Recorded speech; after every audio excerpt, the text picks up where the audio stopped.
ਅਸੀਂ ਸਾਰੇ ਅੱਜ ਇਕੱਠੇ ਹੋਏ ਹਾਂ ਇੰਟਰਨੈਸ਼ਨਲ ਸਿੱਖ ਫੋਰਮ ਜਿਹਦੇ ਫਾਊਂਡਰ ਚੇਅਰਮੈਨ ਹਨ ਪਦਮ ਸ਼੍ਰੀ ਸਰਦਾਰ ਜਗਜੀਤ ਸਿੰਘ ਦਰਦੀ ਜੀ, ਚੜ੍ਹਦੀ ਕਲਾ ਟਾਈਮ ਟੀਵੀ ਦੇ ਚੇਅਰਮੈਨ, ਸਿੱਖ ਕੌਮ ਦੀ ਸੇਵਾ ਵੱਖ-ਵੱਖ ਤਰੀਕਿਆਂ ਨਾਲ ਕਰ ਰਹੇ ਹਨ। ਉਹਨਾਂ ਦੇ ਜੀਵਨ ਬਾਰੇ ਆਪਾਂ ਥੋੜੀ ਦੇਰ ਨੂੰ ਤੁਹਾਨੂੰ ਦੱਸਾਂਗੇ। ਆਪਣੇ ਜੀਵਨ ਦੀਆਂ ਬਹੁਤ ਸਾਰੀਆਂ ਘਟਨਾਵਾਂ ਤੇ ਉਹ ਆਪ ਵੀ ਚਾਨਣਾ ਪਾਉਣਗੇ, ਪਰ ਅਸੀਂ ਸਾਰੀ ਸੰਗਤ ਵੱਲੋਂ ਉਹਨਾਂ ਦਾ ਧੰਨਵਾਦ ਕਰਨਾ ਚਾਹੁੰਦੇ ਹਾਂ, ਉਹਨਾਂ ਨੂੰ ਜੀ ਆਇਆਂ ਕਹਿਣਾ ਚਾਹੁੰਦੇ ਹਾਂ ਕਿ ਉਹਨਾਂ ਨੇ ਜਿਹੜਾ ਇਹ ਨਵਾਂ ਉਪਰਾਲਾ ਕੀਤਾ ਹੈ ਇੰਟਰਨੈਸ਼ਨਲ ਸਿੱਖ ਫੋਰਮ ਦਾ, ਅੱਜ ਦੇ ਸੈਮੀਨਾਰ ਦੇ ਖਤਮ ਹੋਣ ਤੱਕ ਤੁਹਾਨੂੰ ਪਤਾ ਚੱਲ ਜਾਏਗਾ ਕਿ ਇਹ ਇੰਟਰਨੈਸ਼ਨਲ ਸਿੱਖ ਫੋਰਮ ਆਉਣ ਵਾਲੇ ਸਮੇਂ ਵਿੱਚ ਕੀ ਭੂਮਿਕਾ ਨਿਭਾਉਣ ਵਾਲੀ ਹੈ। ਮੈਂ ਕਰਨਾਲ ਤੇ ਹਰਿਆਣੇ ਦੀ ਸੰਗਤ ਵੱਲੋਂ ਉਹਨਾਂ ਨੂੰ ਜੀ ਆਇਆਂ ਆਖਣ ਲਈ ਮੈਂ ਸਤਿਕਾਰ ਸਹਿਤ ਬੇਨਤੀ ਕਰਦਾ ਹਾਂ ਪਦਮ ਸ਼੍ਰੀ ਸਰਦਾਰ ਜਗਜੀਤ ਸਿੰਘ ਦਰਦੀ ਜੀ ਨੂੰ ਤੇ ਮਿਸਿਸ ਦਰਦੀ ਨੂੰ ਕਿ ਉਹ 1 ਮਿੰਟ ਵਾਸਤੇ ਮੰਚ ਤੇ ਆ ਜਾਣ। ਤੇ ਮੈਂ ਬੇਨਤੀ ਕਰਦਾ Shiromani gatka federation of India ਦੇ ਚੇਅਰਮੈਨ ਵੀਰ ਗੁਰਤੇਜ ਸਿੰਘ ਜੀ ਖਾਲਸਾ, ਸਰਦਾਰ ਗੁਰਪ੍ਰੀਤ ਸਿੰਘ ਜੀ ਨੂੰ ਅਤੇ ਵੀਰ ਤਰਨਪਾਲ ਸਿੰਘ ਜੀ ਨੂੰ ਕਿ ਉਹ ਸਰਦਾਰ ਜਗਜੀਤ ਸਿੰਘ ਦਰਦੀ ਜੀ ਨੂੰ ਸਟੇਜ ਤੇ ਜਦੋਂ ਆਉਣ ਉਹਨਾਂ ਨੂੰ ਜੀ ਆਇਆਂ ਕਰਨ। ਇੱਕ ਸ਼ਾਲ ਅਤੇ ਸਰੋਪਾ ਦੇ ਕੇ ਅਸੀਂ ਕਰਨਾਲ ਤੇ ਹਰਿਆਣੇ ਦੀ ਸੰਗਤ ਵੱਲੋਂ ਇੱਥੇ ਆਉਣ ਤੇ ਅਸੀਂ ਉਹਨਾਂ ਨੂੰ ਜੀ ਆਇਆਂ ਕਹਿਣਾ ਹੈ। ਮੇਰੀ ਬੇਨਤੀ ਹੈ ਵੀਰ ਗੁਰਤੇਜ ਸਿੰਘ ਜੀ ਖਾਲਸਾ, ਮੇਰੀ ਬੇਨਤੀ ਹੈ ਡਾਕਟਰ ਗੁਰਬਚਨ ਸਿੰਘ ਜੀ ਸਾਡੀ ਕੌਮ ਦੀ, ਉਹ ਵੀ ਬੜੀ ਉੱਚੀ ਸੁੱਚੀ ਹਸਤੀ ਹਨ, ਮੈਨੂੰ ਉਹਨਾਂ ਨੂੰ ਬੇਨਤੀ ਹੈ ਕਿ ਉਹ ਵੀ ਅੱਗੇ ਆ ਜਾਣ।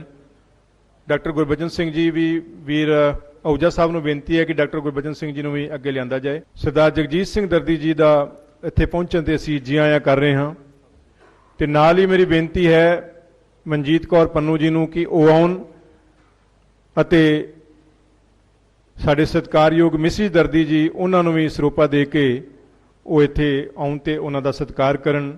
ਮਿਸਿਸ ਮਨਜੀਤ ਕੌਰ ਪੰਨੂ ਪਹਿਲਾਂ ਵੀਰ ਗੁਰਤੇਜ ਸਿੰਘ ਜੀ ਦਰਦੀ ਸਾਹਿਬ ਦਾ ਸਨਮਾਨ ਕਰਨਗੇ। ਬੋਲੇ ਸੋ ਨਿਹਾਲ,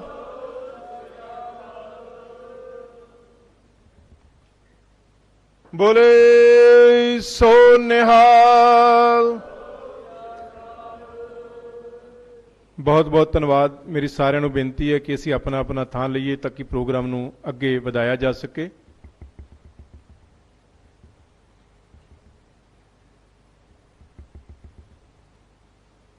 ਮੈਂ ਸਤਿਕਾਰ ਸਹਿਤ ਭਾਈ ਸਾਹਿਬ ਭਾਈ ਜਗਮੋਹਨ ਸਿੰਘ ਜੀ ਨੂੰ ਮੰਚ ਤੇ ਬੁਲਾ ਰਿਹਾ ਕਿ ਉਹ ਆਉਣ ਅਤੇ ਇੰਟਰਨੈਸ਼ਨਲ ਸਿੱਖ ਫੋਰਮ ਇਹਦਾ ਮੰਤਵ ਕੀ ਹੈ, ਕਦੋਂ ਸ਼ੁਰੂਆਤ ਹੋਈ ਤੇ ਹੁਣ ਹਰਿਆਣਾ ਵਿੱਚ ਇੰਟਰਨੈਸ਼ਨਲ ਸਿੱਖ ਫੋਰਮ ਦਾ ਚੈਪਟਰ ਖੁੱਲ੍ਹਣ ਜਾ ਰਿਹਾ ਹੈ। ਗੁਰੂ ਕੀ ਸਾਧ ਸੰਗਤ, ਆਓ ਸਭ ਤੋਂ ਪਹਿਲਾਂ ਫਤਿਹ ਸਾਂਝੀ ਕਰੀਏ। ਵਾਹਿਗੁਰੂ ਜੀ ਕਾ ਖਾਲਸਾ, ਵਾਹਿਗੁਰੂ ਜੀ ਕੀ ਫਤਿਹ। ਇੰਟਰਨੈਸ਼ਨਲ ਸਿੱਖ ਫੋਰਮ ਬਾਰੇ ਬੜੀ ਪਿਆਰੀ ਸੋਚ ਪਦਮ ਸ਼੍ਰੀ ਸਰਦਾਰ ਜਗਜੀਤ ਸਿੰਘ ਜੀ ਦਰਦੀ ਸਾਹਿਬ ਦੀ। ਸਦਾ ਹੀ ਇਹ ਪੋਜ਼ਿਟਿਵ ਸੋਚ ਰੱਖਦੇ ਨੇ। ਅਸੀਂ ਬਚਪਨ ਤੋਂ ਇਹਨਾਂ ਦੇ ਨਾਲ ਜੁੜੇ ਹੋਏ। 12 ਸਾਲ ਦੀ ਉਮਰ ਵਿੱਚ ਤਾਂ ਇਹਨਾਂ ਨੇ ਪੰਜਾਬੀ ਸੂਬੇ ਵਿੱਚ ਜੇਲ੍ਹ ਯਾਤਰਾ ਕੀਤੀ, ਪਰ ਜਦੋਂ ਸਾਡੀ ਉਮਰ 12 ਸਾਲ ਦੀ ਹੋਈ, ਸਾਨੂੰ ਉਂਗਲ ਫੜ ਕੇ ਸ਼ਹੀਦਾਂ ਦੀ ਧਰਤੀ ਗੁਰਦੁਆਰਾ ਫਤਿਹਗੜ੍ਹ ਸਾਹਿਬ ਸੇਵਾ ਵਾਸਤੇ ਲੈ ਜਾਇਆ ਕਰਦੇ ਸਨ। ਪੰਜਾਬ ਖਾਲਸਾ ਦਲ ਬਣਾਇਆ ਇਹਨਾਂ ਨੇ, ਜਿਸ ਵਿੱਚ ਉਸ ਵੇਲੇ ਸਾਡੇ ਤਕਰੀਬਨ 300 ਵੀਰ ਉਸ ਦਲ ਵਿੱਚ ਸ਼ਾਮਲ ਸਨ। ਹਰ ਨਗਰ ਕੀਰਤਨ ਵਿੱਚ ਛੋਟੀਆਂ ਛੋਟੀਆਂ ਨੰਗੀਆਂ ਕਿਰਪਾਨਾਂ ਲੈ ਕੇ, ਕਿਉਂਕਿ ਬਚਪਨ ਸੀ ਨਾ, ਨਗਰ ਕੀਰਤਨ ਚ ਲੈ ਜਾਣਾ। ਰਾਜ ਕਰੇਗਾ ਖਾਲਸਾ, ਪੰਥ ਕੀ ਜੀਤ, ਐਸੇ ਨਾਰਿਆਂ ਨਾਲ ਬਚਪਨ ਤੋਂ ਨਿਵਾਜਣਾ, ਸੰਗਤਾਂ ਦੀਆਂ ਅਸੀਸਾਂ ਲੈਣੀਆਂ। ਥੋੜਾ ਜਿਹਾ ਸਮਾਂ ਹੋਰ ਬੀਤਿਆ 500 ਸਾਲਾ ਸ਼੍ਰੀ ਗੁਰੂ ਨਾਨਕ ਪਾਤਸ਼ਾਹ ਦਾ 5ਵੀਂ ਸ਼ਤਾਬਦੀ ਆ ਗਈ। ਮੇਰਾ ਜਿਹੜਾ ਸਫ਼ਰ ਹੈ ਕੀਰਤਨ ਦਾ ਸਫ਼ਰ, ਉਹ 500 ਸਾਲਾ ਸ਼ਤਾਬਦੀ ਤੋਂ ਆਰੰਭ ਹੁੰਦਾ ਹੈ। ਕੀਰਤਨ ਤਾਂ ਮੈਂ 8 ਸਾਲ ਦੀ ਉਮਰ ਵਿੱਚ ਹੀ ਸ਼ੁਰੂ ਹੋ ਗਿਆ ਸੀ, ਪਰ 500 ਸਾਲਾਂ ਦੇ ਖਾਲਸਾ ਸਕੂਲ ਵਿੱਚ ਪੜ੍ਹਨ ਹੋਣ ਕਰਕੇ ਜਿੱਥੇ ਵੀ ਜਾਣਾ ਕੰਪੀਟੀਸ਼ਨ ਵਿੱਚ ਫਸਟ ਪ੍ਰਾਈਜ਼ ਲੈ ਕੇ ਆਣਾ, ਉਹ ਕਾਕਾ ਜਗਮੋਹਨ ਸਿੰਘ ਤੋਂ ਲੈ ਕੇ ਭਾਈ ਜਗਮੋਹਨ ਸਿੰਘ ਦਾ ਸਫ਼ਰ ਹੈ ਅੱਜ ਤੱਕ। ਔਰ ਇਹਨਾਂ ਦੀ ਦਰਦੀ ਸਾਹਿਬ ਦੀ ਆਸ਼ੀਰਵਾਦ, ਸਭ ਤੋਂ ਪਹਿਲਾ competition Guru Ramdas public school Amritsar ਵਿੱਚ ਛੋਟੇ ਹੁੰਦੇ ਆ, ਔਰ ਫਸਟ ਪ੍ਰਾਈਜ਼ ਮੈਨੂੰ ਦਿੱਤਾ ਐਡੀਆਂ ਸਾਰੀਆਂ ਪੁਸਤਕਾਂ। ਇੱਥੋਂ ਇਹ ਜੀਵਨ ਦੀ ਯਾਤਰਾ ਆਰੰਭ ਹੋ ਜਾਂਦੀ। ਇਹਨਾਂ ਦੀ ਬੜੀ ਪਿਆਰੀ ਸੋਚ, ਪਿੱਛੇ 2-2.5 ਮਹੀਨੇ ਪਹਿਲਾਂ ਇਹਨਾਂ ਨੇ ਆਪਣੇ ਸਾਰੇ ਪੁਰਾਣੇ ਸਾਥੀਆਂ ਨੂੰ ਫੋਨ ਕਰ ਕਰਕੇ ਬੁਲਾਇਆ। ਜਿਸ ਤਰ੍ਹਾਂ ਬੰਬੇ ਵਿੱਚ ਬ੍ਰਦਰਹੁੱਡ ਬਣਿਆ, ਕੈਨੇਡਾ ਵਿੱਚ ਇਹਨਾਂ ਦੀ ਸੋਚ, ਆਖਿਆ ਵੀ ਸਾਰੇ ਪੁਰਾਣੇ ਦੋਸਤਾਂ ਮਿੱਤਰਾਂ ਨੂੰ ਇਕੱਠਾ ਕਰਕੇ ਇੱਕ ਫੋਰਮ ਬਣਾਈ ਜਾਏ। ਫਿਰ ਵਿਚਾਰ ਹੋਈ ਇਸ ਦਾ ਨਾਮ ਕੀ ਰੱਖਿਆ ਜਾਏ, तो फिर सिलेक्ट होया इंटरनेशनल सिख फोरम। इसका उद्देश्य जे मैं गुरु आशय अनुसार आप जी नाल साझा करा, रामकली राग दे अंदर जिस वेले सिद्ध गोष्ठ हुई, सिद्धा ने गुरु नानक पातशाह ते सवाल किए, 4 सवाल किए। सवाल तो कई किए सन, पर जेडे साडे इंटरनेशनल सिख फोरम के नाल रिलेटेड ने, मैनू बहुती लंबी विचार च जाण की लोड़ नहीं। ये जेडे सतगुर पातशाह ने उस वेले जवाब दिते सन ना सिद्धा नूं, उन्हां दे प्रश्नां दे, साडी इंटरनेशनल सिख फोरम बिल्कुल ठीक सतगुर पातशाह बख्शिश कर देन तो उन्हां दे नक्शे कदम ते इस तरह चल पई। सिद्धा ने पहला सवाल किया सी, किस कारण ग्रह तजे उदासी। गुरु साहब जीओ उस वेले पुरखा करके भी संबोधन करते सन ते बाला करके भी संबोधन करते सन गुरु नानक पातशाह, क्योंकि वडेरिया उम्रां दे सन। सतगुर पातशाह की अजे उम्र छोटी सी उस वेले। उन्हां तो पहला सवाल किया, किस कारण ग्रह तजे उदासी। ये क्यों भगवे कपड़े करके उदासी का लिबास पा के तुसी घर बार छड़ देता। हजूर 12-12 साल वापस नहीं सन परतदे। दूसरा सवाल किया, किस कारण ये भेख निवासी, भेख क्यों बनाया तुसी। तीसरा सवाल किया, किस वखर के तुम बणजारे, तुहाडा काम की है, तुसी किस कारज लई नितरे हो। क्यों कर साथ लंगावो पारे। ये 4 प्रश्न सन जिहड़े सिद्धा ने गुरु नानक पातशाह दे कीते। ते सच्चे पातशाह ने फिर अगों जवाब की दिता। जिहड़ा पहला क्वेश्चन से किस कारण ग्रह तजे उदासी, ते सतगुरु कहते ने गुरमुख खोजत भय उदासी। साडा भी इंटरनेशनल सिख फोरम का यही एम है, जिथे जिथे सानू गुरु नानक नाम लेवा सिख मिलन, असी उन्होंने एकत्र करी, उन्हां नाल बैठ के विचार गोष्ठ करी, समाज के भले वास्ते कुछ सोच सकी, कुछ कर सकी। फिर सतगुरु दूसरे प्रश्न का जवाब देंदे ने, दर्शन कै ताई भेख निवासी। ये लुकाई दे दर्शन करने वास्ते लालो ने न्योता नहीं सी दिता, ਭਾਈ ਲਾਲੋ ਦੇ ਘਰ ਆਕ ਗੁਰੂ ਨਾਨਕ ਪਾਤਸ਼ਾਹ ਨੇ ਜਾ ਕੇ ਕੁੰਡਾ ਖੜਕਾਇਆ, ਲਾਲੋ ਦਰਵਾਜ਼ਾ ਖੋਲ। ਮਲਕ ਭਾਗੋ ਨੇ ਨਿਉਂਤਾ ਦਿੱਤਾ ਸੀ, ਮੇਰੇ ਭੋਜ ਵਿੱਚ ਆ ਕੇ ਸ਼ਾਮਲ ਹੋਵੋ। ਭਾਈ ਲਾਲੋ ਨੇ ਨਿਉਂਤਾ ਨਹੀਂ ਸੀ ਦਿੱਤਾ, ਗੁਰੂ ਨਾਨਕ ਪਾਤਸ਼ਾਹ ਆਪ ਚੱਲ ਕੇ ਗਏ ਨੇ। ਗਰੀਬਾਂ ਨੂੰ ਨਿਵਾਜਿਆ ਗੁਰੂ ਨਾਨਕ ਪਾਤਸ਼ਾਹ ਨੇ। ਸਾਡੇ ਇੰਟਰਨੈਸ਼ਨਲ ਸਿੱਖ ਫੋਰਮ ਦਾ ਵੀ ਇਹ ਏਮ ਹੋਏਗਾ, ਦਰਸ਼ਨ ਕਹਿ ਤਾਈ ਪੇਖ ਨਿਵਾਸੀ। ਗੁਰਸਿੱਖਾਂ ਦੇ ਦਰਸ਼ਨਾਂ ਵਾਸਤੇ ਅਸੀਂ ਵੀ ਤੁਰੇ ਹਾਂ।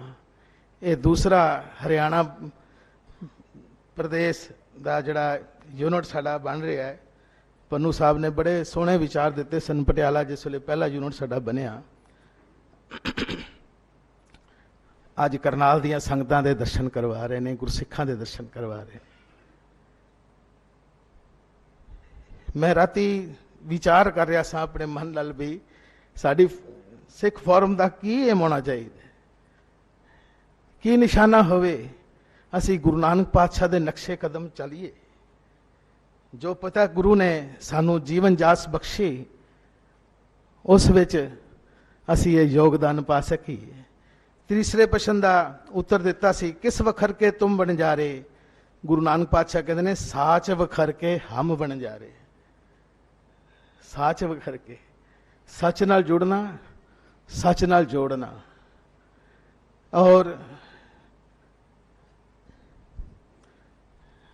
ਸਤਿਗੁਰ ਪਾਤਸ਼ਾਹ ਦੇ ਚਰਨਾਂ ਵਿੱਚ ਇਹ ਅਰਦਾਸ ਹੈ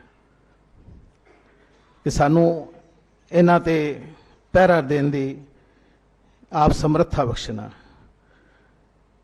ਕਿਉਂ ਕਰ ਸਾਥ ਲੰਗਾਵੋ ਪਾਰੇ। ਚੌਥਾ ਪ੍ਰਸ਼ਨ, ਸਤਿਗੁਰ ਪਾਤਸ਼ਾਹ ਕਹਿੰਦੇ ਨੇ, ਨਾਨਕ ਗੁਰਮੁਖ ਉਤਰ ਸਪਾਰੇ। ਗੁਰਮੁਖਾਂ ਦੇ ਸਾਥ ਦੇ ਨਾਲ ਅਸੀਂ ਇਸ ਭਵ ਸਾਗਰ ਤੋਂ ਪਾਰ ਹੋ ਸਕਦੇ ਹਾਂ। ਗੁਰਸਿੱਖਾਂ ਕੀ ਹਰ ਧੂੜ ਦੇ ਹਮ ਪਾਪੀ ਵੀ ਗਤ ਪਾਏ। ਗੁਰਸਿੱਖਾਂ ਦੀ ਧੂੜੀ ਨੂੰ ਅਸੀਂ ਵੀ ਲੋਚਦੇ ਹਾਂ। ਸਮਾਜ ਵਿੱਚ ਆਏ ਹਾਂ, ਮਨੁੱਖਾ ਜੀਵਨ ਮਿਲਿਆ, ਕੋਈ ਭਲੇ ਕਰਮ ਕਰਕੇ ਜਾਈਏ ਤਾਂ ਹੀ ਇਸ ਮਨੁੱਖਾ ਜੀਵਨ ਦਾ ਕੋਈ ਲਾਹਾ ਹੈ। ਇੱਕ ਤਾਂ ਲਾਹਾ ਹੈ ਆਇਓ ਸੁਣਨ ਪੜਨ ਕੋ ਬਾਣੀ, ਇੱਕ ਤਾਂ ਬਾਣੀ ਨਾਲ ਜੁੜੀਏ।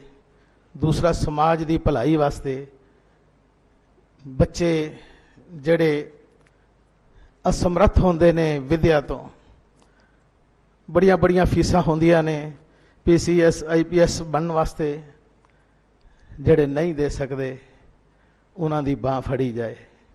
ਅਸੀਂ ਸਾਰੀਆਂ ਸਿੰਘ ਸਭਾਵਾਂ ਦੇ ਨਾਲ, ਪ੍ਰਧਾਨਾਂ ਦੇ ਨਾਲ ਇਹ ਸਾਰੀ ਵਿਚਾਰ ਗੋਸ਼ਟੀ ਕਰਨੀ ਹੈ ਬਈ ਇੱਕ ਇੱਕ ਬੱਚਾ ਵੀ, ਜਿਵੇਂ ਪਿਛਲੇ ਸੈਮੀਨਾਰ 'ਚ ਇਹ ਪ੍ਰਸ਼ਨ ਉੱਠਿਆ ਸੀ ਵੀ ਇੱਕ ਇੱਕ ਬੱਚਾ ਵੀ ਅਡਾਪਟ ਕਰ ਲਓ ਇੱਕ ਇੱਕ ਗੁਰਦੁਆਰੇ ਵੱਲੋਂ, ਤਾਂ ਸਿੱਖ ਕੌਮ ਦੇ ਕਿਤੇ ਦਾ ਕਿਤੇ ਪਹੁੰਚ ਜਾਏਗੀ।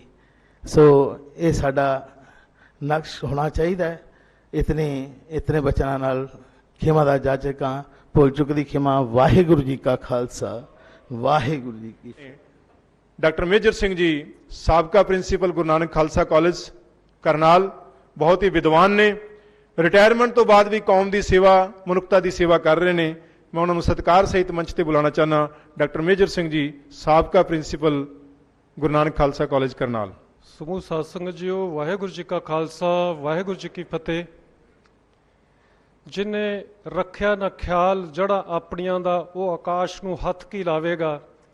ਜਿਨੇ ਰੱਖਿਆ ਨਾ ਪਿਛੋਕੜ ਯਾਦ ਆਪਣਾ, ਉਹ ਕੌਮ ਦਾ ਇਤਿਹਾਸ ਕੀ ਸੁਣਾਵੇਗਾ।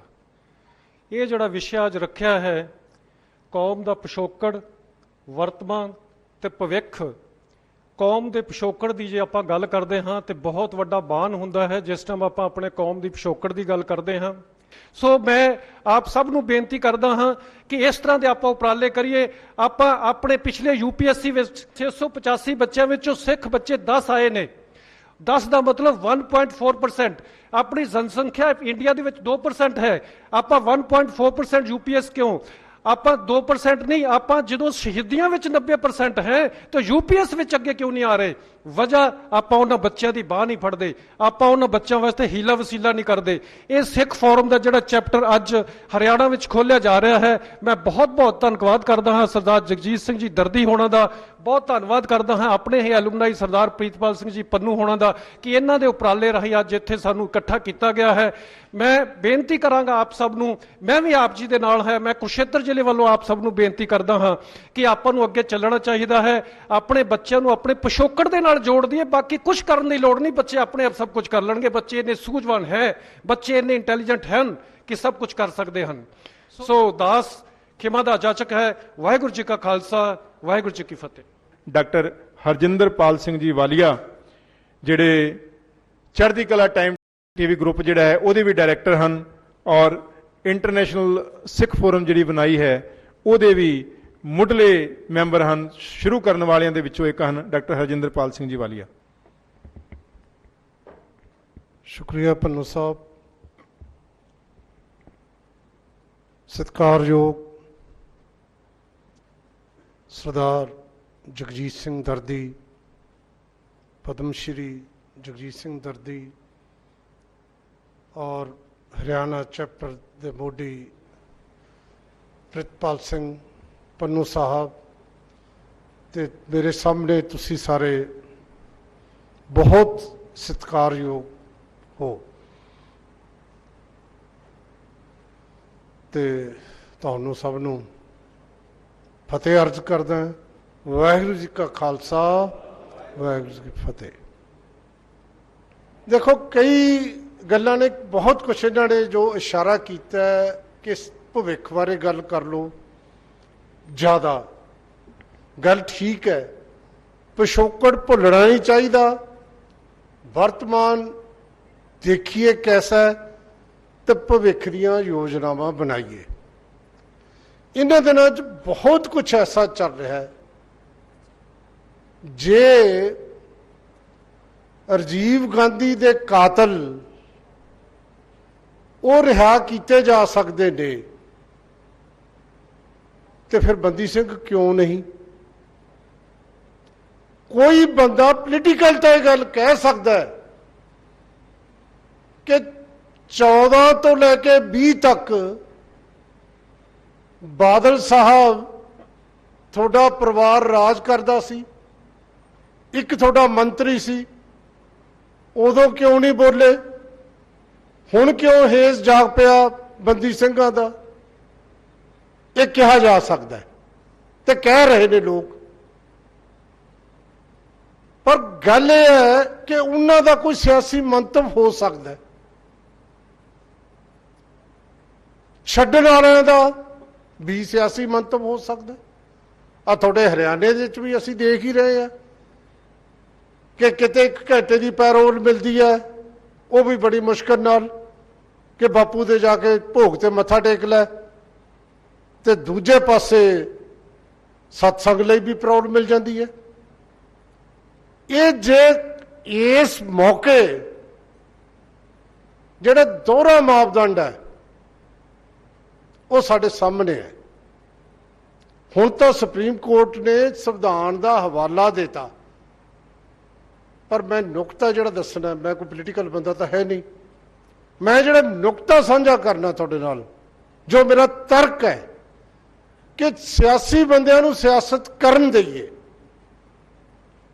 ਕੋਈ ਤਾਂ ਐਸੀ ਸੰਸਥਾ, ਕੋਈ ਤਾਂ ਐਸਾ ਆਗੂ ਹੋਵੇ ਜਿਹੜਾ ਸਿਆਸਤ ਤੋਂ ਉੱਪਰ ਉੱਠ ਕੇ ਜਿਹਦੀ ਗੱਲ ਚੱਲੇ। ਜੇ ਅੱਜ ਕਹੇ ਵੀ ਇਹ ਗਲਤ ਹੋ ਰਿਹਾ ਹੈ, ਉਹਦੀ ਗੱਲ ਸਾਰੀ ਕੌਮ ਸੁਣੇ। ਦੁੱਖ ਇਸ ਗੱਲ ਦਾ ਹੈ ਕਿ ਕੌਮ ਕੋਲ ਕੋਈ ਇਸ ਤਰ੍ਹਾਂ ਦਾ ਬੰਦਾ ਨਹੀਂ ਹੈ। ਸੋ ਬਹੁਤ ਗੱਲਾਂ ਨੇ। ਇਹ ਜਿਹੜਾ ਪੈਨਲ ਬਣੇਗਾ, ਇਹਦੇ ਚੋਂ ਇਸ਼ੂਜ਼ ਆਇਡੈਂਟੀਫਾਈ ਕਰਕੇ ਉਹਨਾਂ ਇਸ਼ੂਜ਼ ਤੇ ਘੱਟੋ ਘੱਟ ਧਿਆਨ ਤਾਂ ਦਿਵਾਇਆ ਜਾਵੇ। ਮੈਂ ਸਮਝਦਾ ਇੰਨਾ ਕੀ ਕੰਮ ਸ਼ੁਰੂ ਚ ਕਰ ਲਈਏ ਤਾਂ ਆਪਾਂ ਭਵਿੱਖ ਲਈ ਕੁਝ ਚੰਗਾ ਕਰ ਰਹੇ ਹੋਵਾਂਗੇ। ਬਹੁਤ ਬਹੁਤ ਸ਼ੁਕਰੀਆ। ਸੋ ਮੇਰੀ ਬੇਨਤੀ ਹੈ ਰਿਟਾਇਰਡ ਹੈਡਮਾਸਟਰ ਸਤਿਕਾਰਯੋਗ ਵੀਰ ਕੁਲਵੰਤ ਸਿੰਘ ਜੀ ਨੂੰ ਕਿ ਉਹ ਆਉਣ 2-4 ਮਿੰਟ ਵਾਸਤੇ। ਇਹ ਜਿਹੜੀ ਅਕੈਡਮੀ ਉਹਨਾਂ ਨੇ ਕੀਤੀ ਹੈ, ਕੀ ਅਨੁਭਵ ਹੈ, ਕਿਵੇਂ ਦਾ ਐਕਸਪੀਰੀਅੰਸ ਉਹਨਾਂ ਨੂੰ ਇਹਦੇ ਤੋਂ ਮਿਲਿਆ ਹੈ, ਉਹ ਆਪਣੇ ਵਿਚਾਰ ਜਿਹੜੇ ਨੇ ਸਾਡੇ ਨਾਲ ਰੱਖਣ। ਉਹਨਾਂ ਨੂੰ ਅੱਜ ਇੱਥੋਂ ਬਾਅਦ ਵਿੱਚ ਸਤਿਕਾਰ ਵੀ ਉਹਨਾਂ ਦੀ ਅਕੈਡਮੀ ਵਾਸਤੇ ਜਿਹੜਾ ਹੈ ਉਹ ਦਿੱਤਾ ਜਾਣਾ ਹੈ। ਸਰਦਾਰ ਕੁਲਵੰਤ ਸਿੰਘ ਜੀ। ਸਾਰੀ ਸੰਗਤ ਸਭ ਤੋਂ ਪਹਿਲਾਂ ਫਤਿਹ ਬੁਲਾਓ ਜੀ। ਵਾਹਿਗੁਰੂ ਜੀ ਕਾ ਖਾਲਸਾ, ਵਾਹਿਗੁਰੂ ਜੀ ਕੀ ਫਤਿਹ। ਇੱਕ ਨਵੇਕਲਾ ਜਿਹਾ ਉਪਰਾਲਾ ਮਹਾਨ ਸ਼ਖਸੀਅਤ ਜਗਜੀਤ ਸਿੰਘ ਜੀ ਦਰਦੀ ਸਾਡੇ ਵਿੱਚ ਬਿਰਾਜਮਾਨ ਨੇ, ਤੇ ਮੈਨੂੰ ਬੈਠੇ ਬੈਠੇ ਐਵੇਂ ਲੱਗਦਾ ਸੀ ਤੇ ਸਾਰੀ ਦਰਦੀ ਬੈਠੇ ਨੇ। ਅੱਜ ਇੱਕ ਦਰਦੀ ਨਹੀਂ, ਮੈਂ ਵੇਖਣਾ ਪਿਆ ਸਾਰੇ ਦਰਦੀ ਬੈਠੇ ਹੋਏ ਨੇ ਉਸ ਦਰਦ ਦੇ ਵਿੱਚ ਸ਼ਾਮਲ ਹੋਣ ਵਾਸਤੇ ਵੀ ਇਸ ਨੂੰ ਕਿਵੇਂ ਹੱਲ ਇਹਦਾ ਕੱਢਿਆ ਜਾਏ ਤੇ ਕਿਵੇਂ ਆਪਣੀ ਕੌਮ ਦੀ ਅਗਵਾਈ ਕਰਕੇ ਲਿਆ ਜਾਏ। ਮੈਂ 2 ਮਿੰਟ ਲਵਾਂਗਾ। ਲਿਖਿਆ ਹੈ ਪਿਛੋਕੜ ਮਹਾਨ ਅਤੀ ਉੱਤਮ, ਉਸ ਤੋਂ ਬਾਅਦ ਹੈ ਵਰਤਮਾਨ ਜਿਸ ਵਿੱਚ ਅਸੀਂ ਸ਼ਾਮਲ ਹਾਂ। ਵਰਤਮਾਨ ਪਹਿਲਾਂ ਬਣਾ ਲਈਏ, ਭਵਿੱਖ ਆਪਣੇ ਆਪ ਅਗਲੇ ਆਉਣ ਵਾਲੇ ਬਣਾਉਣਗੇ।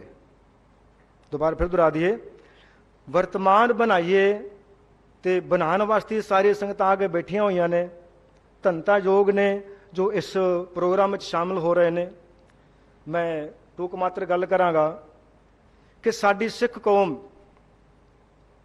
ਕੋਰੋਨਾ ਦੇ ਵਿੱਚ ਲਾ ਲਓ ਕਿੱਥੇ ਸਿਖਰ ਤੇ ਪਹੁੰਚੀ ਹੈ, ਲੰਗਰਾਂ ਦੇ ਥਰੂ।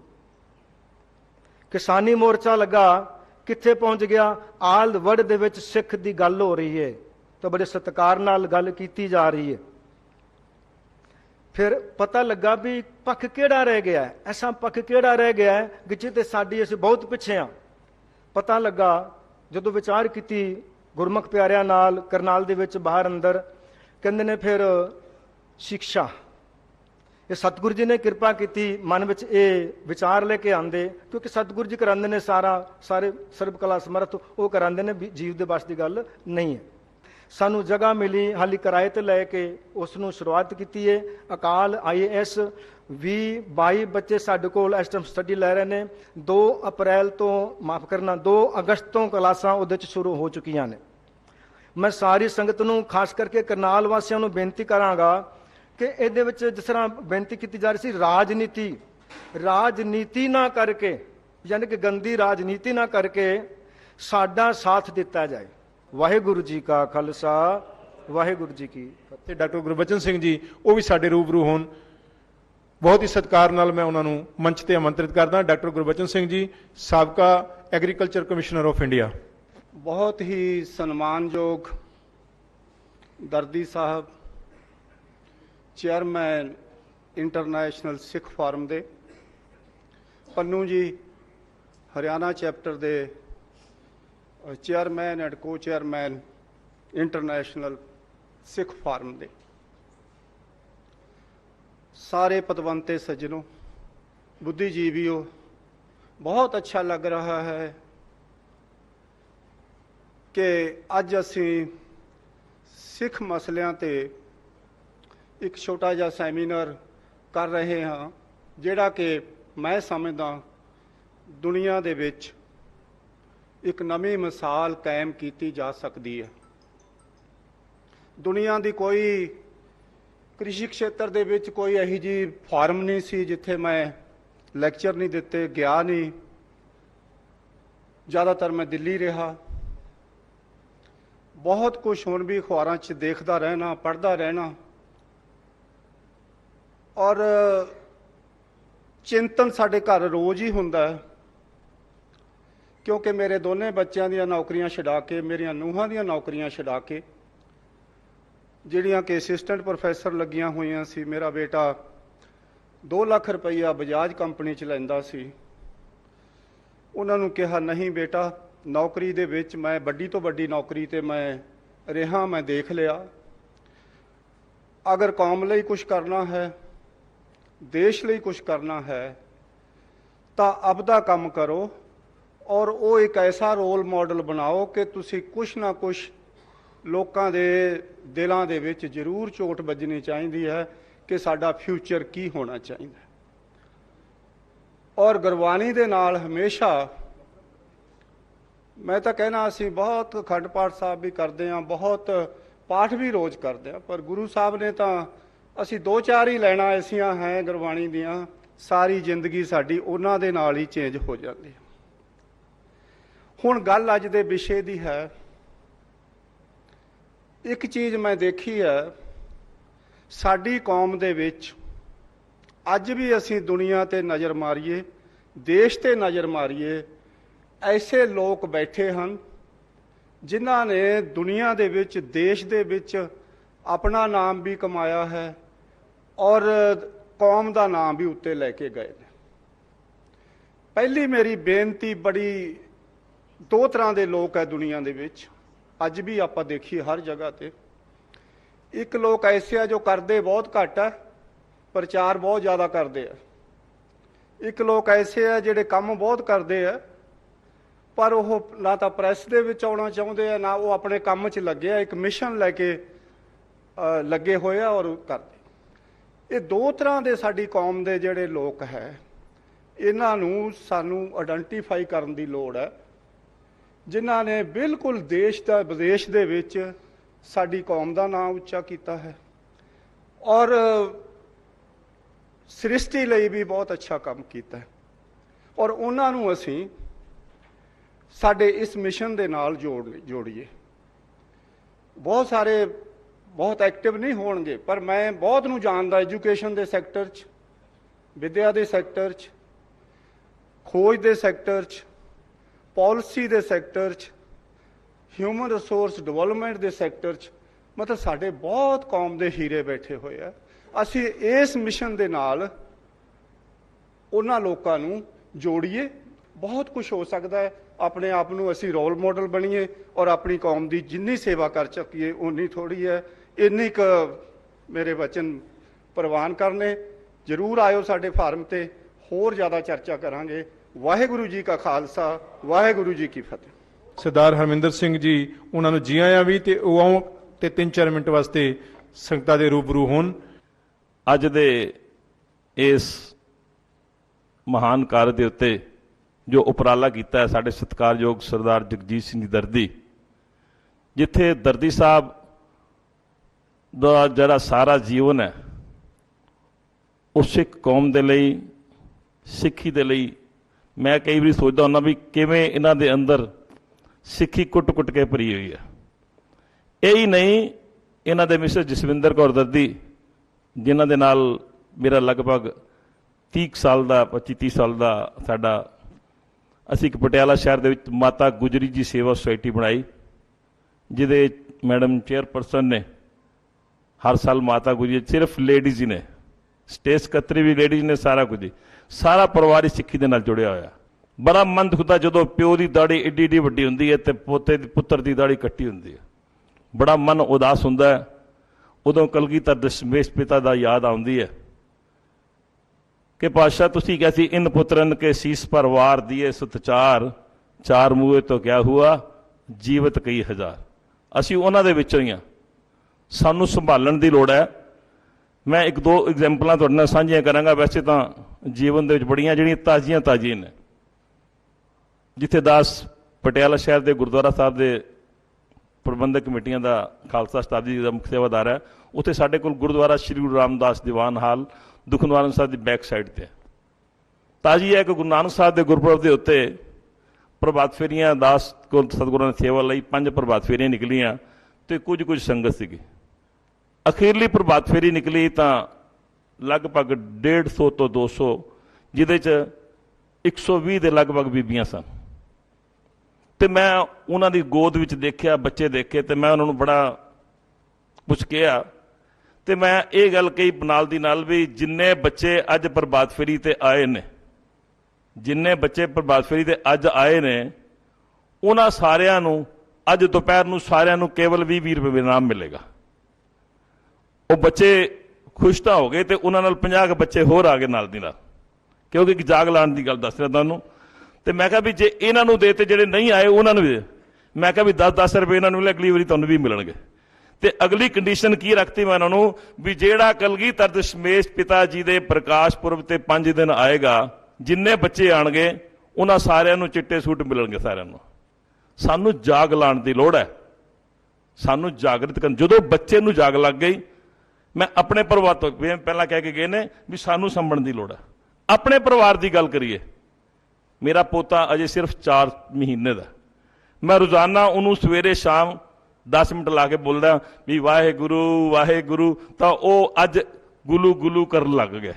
ਸਾਨੂੰ ਜਾਗ ਲਾਉਣ ਦੀ ਲੋੜ ਹੈ, ਤੇ ਉਹ ਸਮਾਂ ਦੂਰ ਨਹੀਂ ਜਦੋਂ ਆਪਾਂ ਨੂੰ ਜਿਹੜਾ ਨਾਰੇ ਮਾਰਦੇ ਨਾ, ਅਰਬੀ ਰਾਜ ਕਰੇਗਾ ਖਾਲਸਾ, ਕਿ ਆਕੀ ਰਹਿ ਨਾ ਖੋਏ, ਖੁਆਰ ਹੋਏ ਸਭ ਮਿਲेंगे, ਬਚੇ ਸ਼ਰਨ ਜੋਏ। ਉਹ ਦਿਨ ਦੂਰ ਨਹੀਂ ਜਿਹਦੇ ਆਪਾਂ ਜਾਗ ਪਏ। ਤਾਂ ਕੇਵਲ ਜਿਹੜਾ ਆਪਾਂ ਉਪਰਾਲਾ ਕੀਤਾ ਹੈ, ਇਹ ਬਹੁਤ ਵੱਡਾ ਉਪਰਾਲਾ ਹੈ। ਆਓ ਸਾਰਿਆਂ ਨੂੰ ਬਹੁਤ ਬਹੁਤ ਵਧਾਈਆਂ। ਮੈਂ ਸਮਾਂ ਨਹੀਂ ਲੈਂਦਾ, ਤੇ ਸਾਰਿਆਂ ਨੂੰ ਬਹੁਤ ਬਹੁਤ ਵਧਾਈਆਂ ਨੇ। ਬੇਨਤੀ ਹੈ ਕਿ ਆਓ ਸਾਰੇ ਰਲ ਕੇ ਆਪਣੇ ਘਰ ਤੋਂ ਸ਼ੁਰੂਆਤ ਕਰੀਏ, ਆਪਣਾ ਘਰ ਸੰਭਾਲੀਏ, ਅੱਗੇ ਨਾਲ ਸੰਭਾਲਾਂਗੇ। ਵਾਹਿਗੁਰੂ ਜੀ ਕਾ ਖਾਲਸਾ, ਵਾਹਿਗੁਰੂ ਜੀ ਕੀ ਫਤਿਹ। ਸਰਦਾਰ ਸੁਰਿੰਦਰ ਸਿੰਘ ਜੀ ਵੈਦਵਾਲਾ। ਇੰਟਰਨੈਸ਼ਨਲ ਸਿੱਖ ਫੋਰਮ ਦੇ ਸੱਦੇ ਤੇ ਔਰ ਖਾਸ ਤੌਰ ਤੇ ਦਰਦੀ ਸਾਹਿਬ, ਪੰਨੂ ਸਾਹਿਬ, ਜਿਨ੍ਹਾਂ ਨੇ ਸਾਨੂੰ ਸਾਰੇ ਵਿਦਵਾਨਾਂ ਦਾ ਸੰਸਥਾਵਾਂ ਦਾ ਦਰਸ਼ਨ ਕਰਨ ਦਾ ਮੌਕਾ ਦਿੱਤਾ ਹੈ, ਮੈਂ ਸਭ ਦਾ ਧੰਨਵਾਦੀ ਹਾਂ। ਔਰ ਮੈਂ ਤਾਂ ਇੱਕ ਦਰਦੀ ਸਾਹਿਬ ਦਾ ਧੰਨਵਾਦ ਕਰਨਾ ਚਾਹੁੰਦਾ, ਜੋ ਇਹਨਾਂ ਨੇ ਉਪਰਾਲਾ ਕੀਤਾ ਹੈ। ਸਾਡੇ ਮਨ ਦਾ ਉਪਰਾਲਾ ਸੀ। ਸਾਡੇ ਕਾਰ ਸੇਵਾ ਵਾਲੇ ਬਾਬਾ ਜੀਤ ਸਿੰਘ ਜੀ, ਬਾਬਾ ਪ੍ਰੀਤਮ ਸਿੰਘ ਜੀ ਤੋਂ ਵਰਸੋਏ ਹੋਏ, ਉਹ ਸਾਨੂੰ, ਸੁਰਿੰਦਰ ਸਿੰਘ ਜੀ ਵੀ ਮੇਰੇ ਨਾਲ ਆਏ ਹੋਏ ਹਨ, ਵਿਰਕ ਸਾਹਿਬ ਬਾਬਾ ਜੀ ਦੇ ਨਾਲ ਹੀ ਰਹਿੰਦੇ ਹਨ, ਚਿੱਲਾ ਸਾਹਿਬ ਗੁਰਦੁਆਰਾ ਸਰਸੇ, ਉਹ ਸਕੂਲ ਜਿਹੜੇ ਦੀ ਦੱਸਿਆ ਹੈ ਪੰਨੂ ਸਾਹਿਬ ਨੇ, ਸਕੂਲ ਖੋਲ੍ਹਿਆ। ਨਰਸਰੀ ਤੋਂ ਹੀ ਅਸੀਂ ਪੰਜਾਬੀ, ਇੰਗਲਿਸ਼ ਨੂੰ ਨਾਲ ਲੈ ਕੇ ਚੱਲ ਰਹੇ ਹਾਂ, ਔਰ ਕਾਫੀ ਸਾਡੇ ਬੱਚੇ ਉੱਤੇ ਗਏ, ਨਾਲ ਗੱਤਕਾ, ਕੀਰਤਨ ਔਰ ਸਾਰੇ ਮਤਲਬ ਜੋ ਸਿੱਖ ਮਰਿਆਦਾ ਹੈ ਉਹਦੇ ਮੁਤਾਬਕ ਜੋੜਨ ਦੀ ਕੋਸ਼ਿਸ਼ ਕੀਤੀ, ਜਿਹਦੇ ਵਿੱਚ ਦੂਜੀਆਂ ਕੌਮਾਂ ਦੇ, ਹਿੰਦੂਆਂ ਦੇ, ਮੁਸਲਮਾਨਾਂ ਦੇ ਬੱਚੇ ਵੀ ਸਾਡੇ ਕੋਲ ਹਨ, ਤੇ ਤਕਰੀਬਨ 900-950 ਬੱਚਾ ਜੋ ਸੇਵਾ ਹੋ ਰਹੀ ਹੈ। ਇਹ ਸੱਚੇ ਪਾਤਸ਼ਾਹ ਦੀ ਕਿਰਪਾ ਹੈ, ਉਸ ਦੀ ਫੌਜ ਹੈ, ਔਰ ਇਹ ਚੜ੍ਹਦੀ ਕਲਾ 'ਚ ਰਹਿਣੀ ਹੈ। ਔਰ ਜੋ ਇਹ ਉਪਰਾਲਾ ਕੀਤਾ ਗਿਆ, ਮੈਂ ਇਸ ਵਾਸਤੇ ਸੱਦਾ ਦੇਣਾ ਦਰਦੀ ਸਾਹਿਬ ਨੂੰ ਵੀ ਸਾਡੇ ਕੀਤਾ ਜਾਵੇ, ਔਰ ਤੁਸੀਂ ਸਾਰੇ ਸੰਗਤ ਜੋ ਹੈ ਅੱਜ ਆਏ ਹੋ, ਉੱਥੇ ਪਹੁੰਚਣ ਦੀ ਕਿਰਪਾਲਤਾ ਕਰੋ। ਵਾਹਿਗੁਰੂ ਜੀ ਕਾ ਖਾਲਸਾ, ਵਾਹਿਗੁਰੂ ਜੀ। ਸਹਾਰਨਪੁਰ ਤੋਂ ਚੱਲ ਕੇ ਸਾਡੇ ਵਿੱਚ ਸਪੈਸ਼ਲ ਆਏ ਹਨ ਕੋਚੜ ਸਾਹਿਬ। ਮੈਂ ਉਹਨਾਂ ਨੂੰ ਬਹੁਤ ਹੀ ਸਤਿਕਾਰ ਸਹਿਤ ਬੁਲਾਉਣਾ ਚਾਹਾਂਗਾ ਕਿ ਉਹ 2-4 ਮਿੰਟ ਆ ਕੇ ਸਾਡੇ ਨਾਲ ਆਪਣੇ ਵਿਚਾਰ ਸਾਂਝੇ ਕਰਨ ਜੀ। पदम श्री जगजीत सिंह जी दर्जी जी, समूह साध संगत, वाहिगुरु जी का खालसा, वाहिगुरु जी की फतेह। इंटरनेशनल सिख फोरम एक बेहतरीन प्रोग्राम उड़ीकिया गया है इस फोरम के बैनर तले। उम्मीद करना वा कि जिवें मेरे तो पहले बुलारे वालिया जी वगैरह ने सब ने गल कही सी कि कोई चीज़ अगर उड़ीक ली गई है, लाइन लिख ली है, तो वो लाइन 100% पूरी होंदी है। ਮੈਨੂੰ ਯਾਦ ਆਉਂਦਾ ਦਰਦੀ ਸਾਹਿਬ 12 ਸਾਲ ਤੋਂ ਸਟਰਗਲ ਕਰ ਰਹੇ ਨੇ ਔਰ ਇੱਥੇ ਤੱਕ ਅੱਜ ਪਹੁੰਚੇ ਨੇ। ਭਗਤ ਸਿੰਘ ਜਦੋਂ ਜੇਲ੍ਹ ਵਿੱਚ ਹੈਗੇ ਸੀ, ਭਗਤ ਸਿੰਘ ਜਦੋਂ ਜੇਲ੍ਹ ਵਿੱਚ ਹੈਗੇ ਸੀ, ਇੱਕ ਗੱਲ ਉਹਨਾਂ ਦੇ ਜਜ਼ਬਾਤ ਦੀ ਕਰ ਰਿਹਾ। ਉਹਨਾਂ ਨੇ ਇੱਕ ਲਾਈਨ ਲਿਖੀ ਸੀ ਜੇਲ੍ਹ ਵਿੱਚ, ਮੇਰੀ कलम मेरे जज्बात समझती है, मैं इश्क भी लिखना चाहूँ तो ये इनकलाब लिखती है। ਇਹ ਜਜ਼ਬਾਤ ਅਗਰ ਸਾਡੇ ਮਨਾਂ ਵਿੱਚ ਆ ਜਾਣ ਕਿ ਅਸੀਂ ਕੌਮ ਨੂੰ ਕਿਤੇ ਲੈ ਕੇ ਜਾਣਾ ਹੈ, ਤਾਂ ਉਹ ਜਜ਼ਬਾਤ 100% ਸਕਸੈਸ ਹੋਣਗੇ। ਮੈਂ ਸਭ ਤੋਂ ਪਹਿਲੇ, ਵੀਰ ਮੇਰੇ ਕਹਿ ਰਹੇ ਸੀ IAS IPS, ਹੁਣੇ ਮੇਰੇ ਤੋਂ ਪਹਿਲੇ ਬੁਲਾਰੇ ਕਹਿ ਕੇ ਗਏ ਹਨ ਖਾਲਸਾ ਅਕਾਲ ਪੁਰਖ ਕੀ ਫੌਜ। ਮੈਂ ਦੋਨੋਂ ਚੀਜ਼ਾਂ ਥੋੜਾ ਜਿਹਾ ਚੇਂਜ ਕਰਨਾ ਚਾਹਾਂਗਾ, ਹਲਕਾ ਜਿਹਾ, ਕਿ ਸਾਡੇ ਕੋਲ IAS ਔਰ IPS ਦਾ ਆਪਸ਼ਨ ਤੇ ਹੈ ਹੀ ਹੈ। ਅਦਰਵਾइज खालसा अकाल पुरख की फौज, जिस लाइन ही जाओगे फतेह पाओगे, जिस फील्ड ही जाओगे उत्थे नाम रोशन करोगे। तो कंप्यूटर का इजाद होया सी ते कंप्यूटर के वास्ते कोई चीज़ां दसिया गई सी कि अगर इनू तुसी AC च नहीं रखोगे खराब हो जाएगा, इनू प्रॉपर मेनटेन नहीं करोगे तो खराब हो जाएगा, दी विंडो करप्ट हो जाएगियां। सेम पोजीशन हैगी कि जिहड़ी चीज़ कोई इनोवेट करता है उहदे नाल एक बुकलेट दिंदा हुंदा है कि इस चीज़ ਨੂੰ इस तरीके ਨਾਲ ਤੁਸੀਂ ਚਲਾਓਗੇ ਤੇ ਇਹ ਬਿਲਕੁਲ ਪਰਫੈਕਟ ਚੱਲੇਗੀ। ਤੇ ਸਾਨੂੰ ਜਿੰਨੇ ਵੀ ਇਨੋਵੇਟ ਕੀਤਾ ਹੈ, ਸਾਡੇ ਵਾਹਿਗੁਰੂ ਨੇ, ਸਾਡੇ ਈਸ਼ਵਰ ਨੇ, ਉਹਨੇ ਸਾਨੂੰ ਇੱਕ ਆਪਣੀ ਕੌਮ ਦੇ ਹਿਸਾਬ ਨਾਲ ਇੱਕ ਧਰਮ ਗ੍ਰੰਥ ਵੀ ਦਿੱਤਾ ਹੈ ਕਿ ਤੁਸੀਂ ਆਪਣਾ ਜੀਵਨ ਕਿਵੇਂ ਜੀਣਾ ਹੈ। ਅਗਰ ਅਸੀਂ ਉਹ ਧਰਮ ਗ੍ਰੰਥ ਨੂੰ ਨਹੀਂ ਪੜ੍ਹਦੇ ਤੇ ਅਸੀਂ ਆਪਣੇ ਜੀਵਨ ਨੂੰ ਜੀ ਵੀ ਨਹੀਂ ਸਕਦੇ, 100% ਨਹੀਂ ਜੀ ਸਕਦੇ। साड़ी भी विंडो करप्ट हो जाएगी। असी जो रिजल्ट चाहांगे वो रिजल्ट नहीं मिलेगा। अगर किसी ने कार बनाई है, किसी ने हवाई जहाज बनाया, तो उन्होंने एक बुकलेट दी है कि इस बुकलेट के अकॉर्डिंगली इन्हू चलाओगे तो परफेक्ट चलेगा। साड़ी बुकलेट साढ़े श्री गुरु ग्रंथ साहिब ने ਬੁਕਲੈਟ ਨਹੀਂ ਹੈਗੇ, ਸਜੀਵੀ ਗੁਰੂ ਹੈਗੇ ਨੇ ਸਾਡੇ ਲਈ। ਅਸੀਂ ਬੜੇ ਵਡਭਾਗੀ ਆ ਇਸ ਮਾਮਲੇ 'ਚ, ਸਾਨੂੰ ਸਜੀਵੀ ਗੁਰੂ ਮਿਲੇ ਨੇ। ਅਸੀਂ ਅਗਰ ਗੁਰੂ ਗ੍ਰੰਥ ਸਾਹਿਬ ਜੀ ਦੇ ਅਕੋਰਡਿੰਗਲੀ ਨਹੀਂ ਚੱਲਦੇ, ਸਾਡੇ ਬੱਚੇ ਨਹੀਂ ਚੱਲਦੇ, 1000% ਸਾਨੂੰ ਉਹ ਰਿਜ਼ਲਟ ਨਹੀਂ ਮਿਲੇਗਾ ਜੋ ਅਸੀਂ ਚਾਹੁੰਦੇ ਹਾਂ।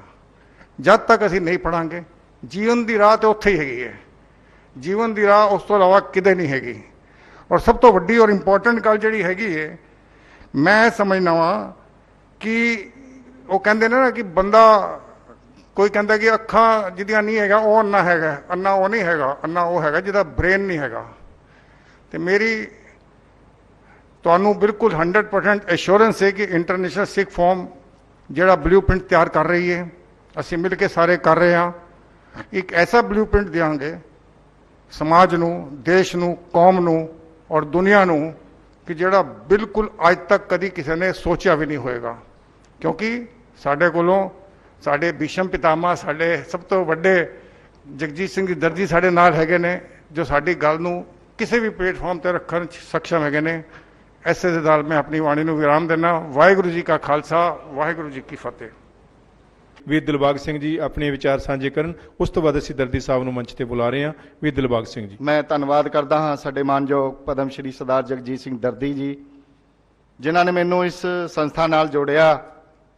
ਬੜਾ ਫਕਰ ਮਹਿਸੂਸ ਕਰ ਰਿਹਾ, ਮਾਣ ਮਹਿਸੂਸ ਕਰ ਰਿਹਾ। ਜਦੋਂ ਮੈਂ ਅੱਜ ਅੰਦਰ ਆਇਆ ਤੇ ਮੇਰੇ ਮਨ ਵਿੱਚ ਵੀ ਇੱਕ ਫੁਰਨਾ ਆਇਆ ਕਿ ਕੁਰੂਕਸ਼ੇਤਰ ਵਿਖੇ ਵੀ ਇਸ ਤਰ੍ਹਾਂ ਦਾ ਸਮਾਗਮ ਜ਼ਰੂਰ ਹੋਵੇ, ਕਿਉਂਕਿ ਮੈਂ ਸੁਖਮਨੀ ਸੇਵਾ ਸੁਸਾਇਟੀ ਨਾਲ ਤਕਰੀਬਨ 15 ਸਾਲ ਤੋਂ ਜੁੜਿਆ ਹੋਇਆ। ਘਰ ਘਰ ਜਾ ਕੇ ਬਾਣੀ ਦਾ ਪ੍ਰਚਾਰ ਵੀ ਕਰੀਦਾ। ਉਪਰਾਲਾ ਇਹ ਹੈ ਵੀ ਆਪ ਜਪੋ ਅਵਰਾ ਨਾਮ ਜਪਾਓ।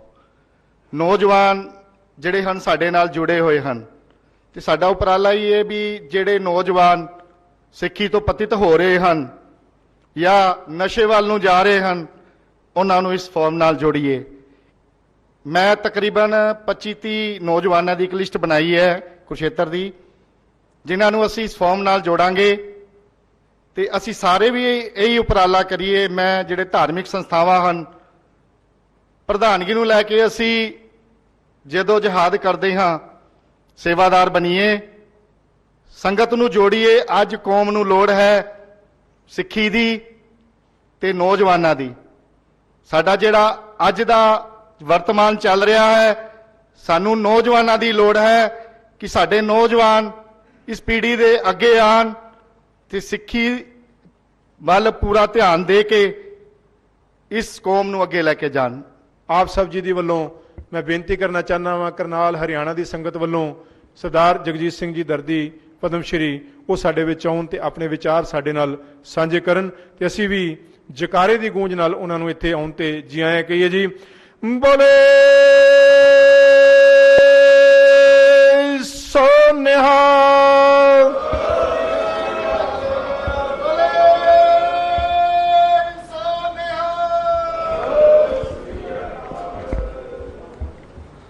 ਇੰਟਰਨੈਸ਼ਨਲ ਸਿੱਖ ਕੌਂਸਲ ਦੇ ਇਸ ਸੈਮੀਨਾਰ ਵਿੱਚ ਸ਼ਾਮਲ ਹੋਈ ਸਾਰੀ ਸੰਗਤ ਨੂੰ ਫਤਿਹ ਅਰਜ਼ ਕਰਦਾ ਹਾਂ। ਵਾਹਿਗੁਰੂ ਜੀ ਕਾ ਖਾਲਸਾ, ਵਾਹਿਗੁਰੂ ਜੀ ਕੀ ਫਤਿਹ। ਪੰਨੂ ਸਾਹਿਬ ਇਸ ਫੋਰਮ ਦੇ ਕੋ ਚੇਅਰਮੈਨ ਹੀ ਨਹੀਂ ਸਗੋਂ ਚੇਅਰਮੈਨ ਹੀ ਨੇ ਮੇਰੇ ਨਾਲ। ਇਹਨਾਂ ਨੇ ਜਿੰਨੀਆਂ ਵੀ ਗੱਲਾਂ ਕਨਕਲੂਡ ਕੀਤੀਆਂ ਨੇ ਉਹ ਸਾਰੀਆਂ ਹੀ ਇਸ ਫੋਰਮ ਦਾ ਆਦਰਸ਼ ਨੇ। ਏਮਜ਼ ਅਤੇ ਸਾਡੇ ਆਬਜੈਕਟਿਵ ਵਿੱਚ ਇਹ ਚੀਜ਼ ਅਸੀਂ ਦਰਜ ਕਰ ਦਿੱਤੀ ਹੈ। ਜਿਹੜੀ ਗੱਤਕਾ ਫੈਡਰੇਸ਼ਨ ਦੀ ਇਹਨਾਂ ਨੇ ਗੱਲ ਕਹੀ ਹੈ, ਅਸੀਂ ਜੇ ਤੁਸੀਂ ਇਸ ਹਫਤੇ ਜਾਂ ਅਗਲੇ ਹਫਤੇ ਸ਼ੁਰੂ ਕਰੋ ਤਾਂ ਚੜ੍ਹਦੀ ਕਲਾ ਟਾਈਮ TV ਆਪਣੀ ਕੌਮ ਦੇ ਬੱਚਿਆਂ ਨੂੰ ਇਹ ਸ਼ਸਤਰ ਵਿਦਿਆ ਸਿਖਾਉਣ ਲਈ ਉਸੇ ਦਿਨ ਹੀ ਪ੍ਰੋਗਰਾਮ ਸ਼ੁਰੂ ਕਰ ਦੇਵੇਗਾ।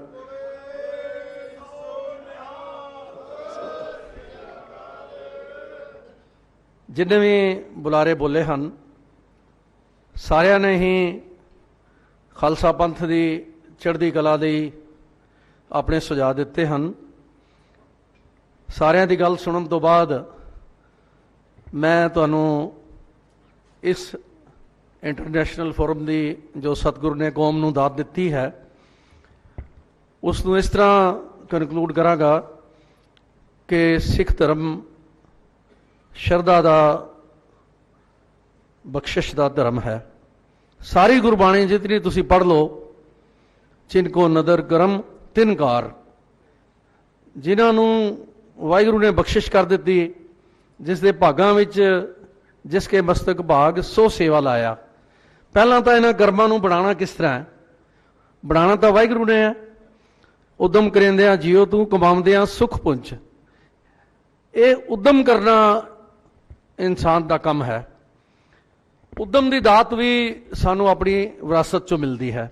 ਜਿਸ ਤਰ੍ਹਾਂ ਸਾਰਿਆਂ ਨੇ ਹੀ ਆਪਣੇ ਬਜ਼ੁਰਗਾਂ ਦੀ ਗੱਲ ਦੱਸ ਕੇ ਆਪਣੀ ਮਿਸਾਲ ਪੇਸ਼ ਕੀਤੀ ਹੈ, ਇਹ ਸੱਚੀ ਗੱਲ ਹੈ ਕਿ ਵਿਰਾਸਤ ਹੀ ਸਭ ਤੋਂ ਪਹਿਲਾਂ ਇਨਸਾਨ ਦੇ ਗੁਰੂ ਕੇ ਸਿੱਖ ਦੇ ਭਾਗ ਲਿਖਣ ਵਿੱਚ ਕੰਮ ਆਉਂਦੀ ਹੈ, ਔਰ ਉਸ ਤੋਂ ਬਾਅਦ ਸਾਡੀ ਸ਼ਰਧਾ, ਸਾਡੀ ਸੇਵਾ, ਸਾਡਾ ਸਿਮਰਨ ਉਹ ਫਿਰ ਕੰਮ ਕਰਦਾ ਹੈ। ਵਿਰਾਸਤ ਦੇ ਪੱਖੋਂ ਮੈਂ ਹਮੇਸ਼ਾ ਦਸਮ ਪਾਤਸ਼ਾਹ ਦਾ ਸ਼ੁਕਰੀਆ ਧੰਨਵਾਦ ਕਰਕੇ ਇੱਕੋ ਗੱਲ ਸੋਚਦਾ ਹਾਂ ਕਿ ਜਿਹੜੀ ਅਸੀਂ ਅਰਦਾਸ ਕਰਦੇ ਹਾਂ ਕਿ ਤੇਗ ਬਹਾਦਰ ਸਿਮਰਿਐ ਕਰ ਨੋ ਨਿ ਦਿਆਵੈ ਧਾਏ, ਸਭ ਥਾਈ ਹੋਏ ਸਹਾਏ। ਗੁਰੂ ਗੋਬਿੰਦ ਸਿੰਘ ਜੀ ਮਹਾਰਾਜ ਸਭ ਥਾਈ ਹੋਣਾ ਜੀ ਸਹਾਏ। ਇਹ ਸੱਚੀ ਗੱਲ ਹੈ ਕਿ ਗੁਰੂ ਗੋਬਿੰਦ ਸਿੰਘ ਮਹਾਰਾਜ ਜਦੋਂ ਵੀ ਸਿੱਖ ਕੌਮ ਖਤਮ ਹੋਣ ਲੱਗੀ, ਜਦੋਂ ਵੀ ਖਾਲਸਾ ਪੰਥ ਉੱਤੇ ਪੀੜਾ ਪਈ, ਤਾਂ ਗੁਰੂ ਗੋਬਿੰਦ ਸਿੰਘ ਮਹਾਰਾਜ ਨੇ ਆਪ ਬੋੜੀ ਕਰਕੇ ਖਾਲਸਾ ਪੰਥ ਨੂੰ ਬਚਾਇਆ। ਬੜੀ ਵਾਰੀ ਐਲਾਨ ਹੋਏ ਕਿ ਸਿੱਖ ਖਤਮ ਹੋ ਗਏ। ਅਹਿਮਦ ਸ਼ਾਹ ਅਬਦਾਲੀ ਨੇ ਐਲਾਨ ਕਰਤਾ, ਮੰਨੂ ਨੇ 80 ਰੁਪਏ ਕੀਮਤ ਰੱਖ ਕੇ ਸਾਡੇ ਸਿਰ ਵੱਢਣੇ ਸ਼ੁਰੂ ਕਰਤੇ। 40 50 ਹਜ਼ਾਰ ਸਿੱਖ ਵੱਡੇ ਘੱਲੂਘਾਰੇ ਵਿੱਚ ਇੱਕ ਦਿਨ ਵਿੱਚ ਸ਼ਹੀਦ ਹੋਇਆ। ਬੜੇ ਭਿਆਨਕ ਸਮੇਂ ਆਏ, ਜੰਗਲਾਂ ਵਿੱਚ ਰਹਿਣਾ ਪਿਆ। ਇਹ ਸਾਡਾ ਪਿਛੋਕੜ ਜੋ ਹੈ, ਇਹ ਮਾਣਮੱਤਾ ਪਿਛੋਕੜ ਸਾਡੀ ਵਿਰਾਸਤ ਹੈ। ਮੈਂ ਕਿਉਂਕਿ ਵਿਰਾਸਤ ਦੀ ਗੱਲ ਕਰੀਏ ਤਾਂ ਬਹੁਤ ਸਾਰਾ ਦਿਨ ਕਰਦੇ ਰਹੋ, ਖਤਮ ਨਹੀਂ ਹੋਏਗੀ। ਮੈਂ ਤਾਂ ਇੱਕ ਤੁਹਾਨੂੰ ਐਗਜ਼ਾਮਪਲ ਦਿਆਂਗਾ, ਕਿਉਂਕਿ ਚੜ੍ਹਦੀ ਕਲਾ ਟਾਈਮ ਟੀਵੀ ਉੱਤੇ ਸਾਰੀ ਦੁਨੀਆ ਦੇ ਵਿੱਚ ਅੱਜ ਐਤਵਾਰ ਦਾ ਦਿਨ ਸਾਰੇ ਹਿੰਦੁਸਤਾਨ ਵਿੱਚ ਗੁਰੂ ਨਾਨਕ ਸਾਹਿਬ ਦਾ ਨਾਮ ਲੈਣ ਵਾਲੇ ਬੜੇ ਪਿਆਰ ਸ਼ਰਧਾ ਨਾਲ ਇਸ ਸੈਮੀਨਾਰ ਦੀ ਕਾਰਵਾਈ ਨੂੰ ਦੇਖ ਰਹੇ ਹਨ।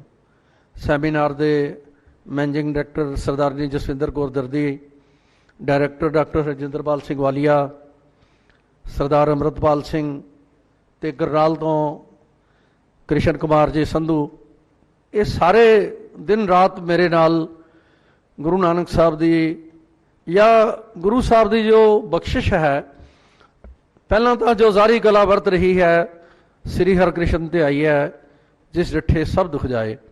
ਗੁਰੂ ਹਰਿਕ੍ਰਿਸ਼ਨ ਸਾਹਿਬ ਦਾ ਦਰਬਾਰ ਗੁਰਦੁਆਰਾ ਬੰਗਲਾ ਸਾਹਿਬ ਵਿੱਚ ਜੋ ਜ਼ਾਰੀ ਕਲਾ ਵਰਤ ਰਹੀ ਹੈ, ਇਹ ਖੁਸ਼ੀ ਦੀ ਗੱਲ ਹੈ ਕਿ ਸਾਰੇ ਸੰਸਾਰ ਵਿੱਚ ਵਸਣ ਵਾਲੇ ਗੁਰੂ ਕੇ ਸਿੱਖ ਉਸ ਨੂੰ ਦੇਖ ਕੇ ਨਵੀਂ ਪ੍ਰੇਰਨਾ ਅਤੇ ਸ਼ਕਤੀ ਪ੍ਰਾਪਤ ਕਰ ਰਹੇ ਹਨ।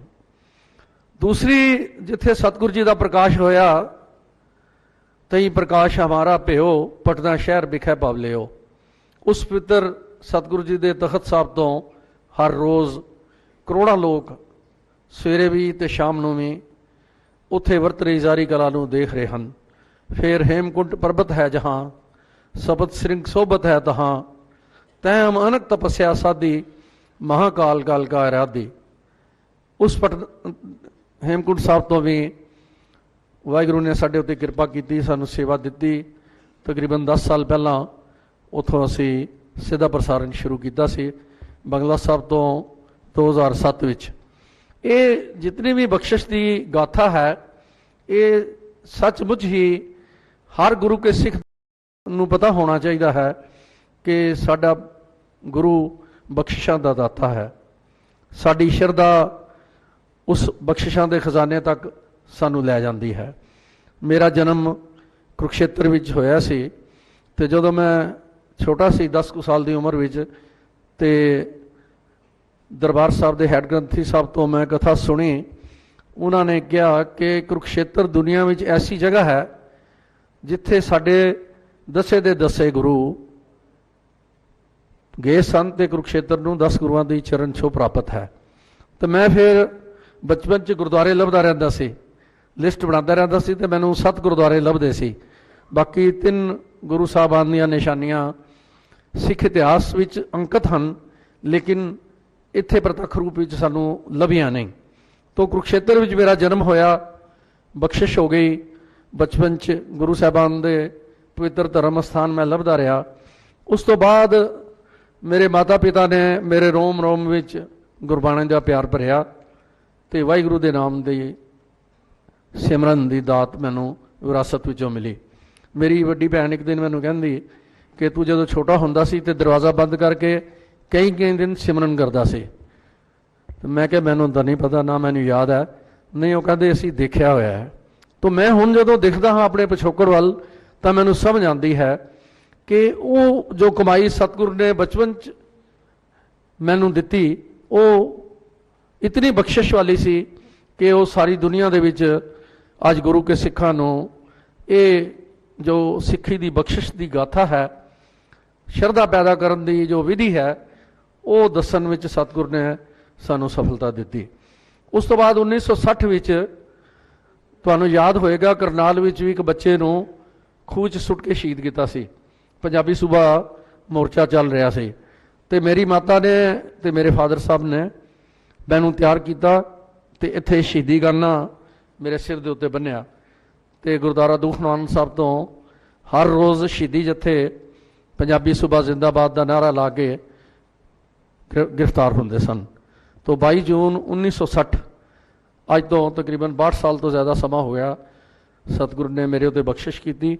ਮੈਨੂੰ ਉਸ ਮੋਰਚੇ ਵਿੱਚ ਸ਼ਹੀਦੀ ਜੱਥੇ ਵਿੱਚ ਜਾ ਕੇ ਗ੍ਰਿਫਤਾਰ ਹੋਣ ਦਾ ਸੁਭਾਗ ਮਿਲਿਆ।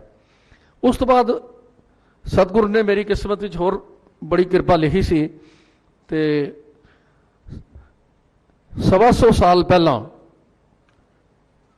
ਸ੍ਰੀਮਾਨ ਸੰਤ ਅਤਰ ਸਿੰਘ ਮਹਾਰਾਜ ਸਾਡੇ ਸ਼ਹਿਰ ਜਿੱਥੇ ਐਟਮ ਬੰਬ ਪਾਕਿਸਤਾਨ ਨੇ ਬਣਾਇਆ ਹੈ, ਉੱਥੇ ਪਹਾੜਾਂ ਦੇ ਵਿੱਚ ਗੁਫਾ ਸੀ ਅਤੇ ਸਤਿਗੁਰੂ ਜੀ ਦੇ ਦਰਸ਼ਨਾਂ ਤੋਂ ਬਾਅਦ, ਕਿਉਂਕਿ ਮੈਨੂੰ ਪਤਾ ਹੈ ਕਿ 3 ਮਹਾਂਪੁਰਸ਼ਾਂ ਦੇ ਨਾਮ ਜਿਨ੍ਹਾਂ ਨੂੰ ਹਜ਼ੂਰ ਸਾਹਿਬ ਵਿੱਚ ਗੁਰੂ ਗੋਬਿੰਦ ਸਿੰਘ ਮਹਾਰਾਜ ਦੇ ਦਰਸ਼ਨ ਹੋਏ।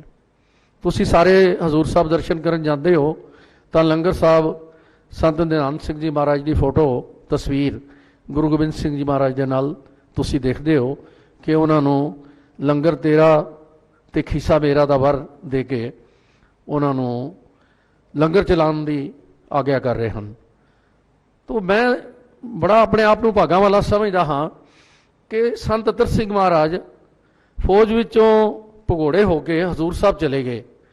ਤਕਰੀਬਨ 1500 ਮੀਲ ਦੂਰ ਪੈਦਲ ਵਾਹਿਗੁਰੂ ਵਾਹਿਗੁਰੂ ਬੋਲਦੇ, ਇੱਕ ਕਦਮ ਨਾਲ ਵਾਹੇ ਬੋਲਦੇ ਸੀ, ਦੂਜੇ ਕਦਮ ਨਾਲ ਗੁਰੂ ਬੋਲਦੇ ਸੀ, ਵਾਹਿਗੁਰੂ ਵਾਹਿਗੁਰੂ ਕਰਦੇ ਹਜ਼ੂਰ ਸਾਹਿਬ ਚਲੇ ਗਏ। ਤਾਂ ਲੰਗਰ ਸਾਹਿਬ ਦੇ ਸਾਹਮਣੇ ਜਿਹੜਾ ਗੁਰਦੁਆਰਾ ਹੈ ਭਜਨਗੜ੍ਹ ਸਾਹਿਬ, ਉੱਥੇ ਉਹਨਾਂ ਦੀ ਲਿਵ ਲੱਗ ਗਈ ਗੋਦਾਵਰੀ ਦੇ ਕੰਢੇ ਉੱਤੇ ਅਤੇ ਉਹ 2 ਸਾਲ ਵਾਹਿਗੁਰੂ ਵਾਹਿਗੁਰੂ ਸਿਮਰਨ ਕਰਦੇ ਰਹੇ ਦਰਿਆ ਦੇ ਕਿਨਾਰੇ ਉੱਤੇ ਬੈਠ ਕੇ।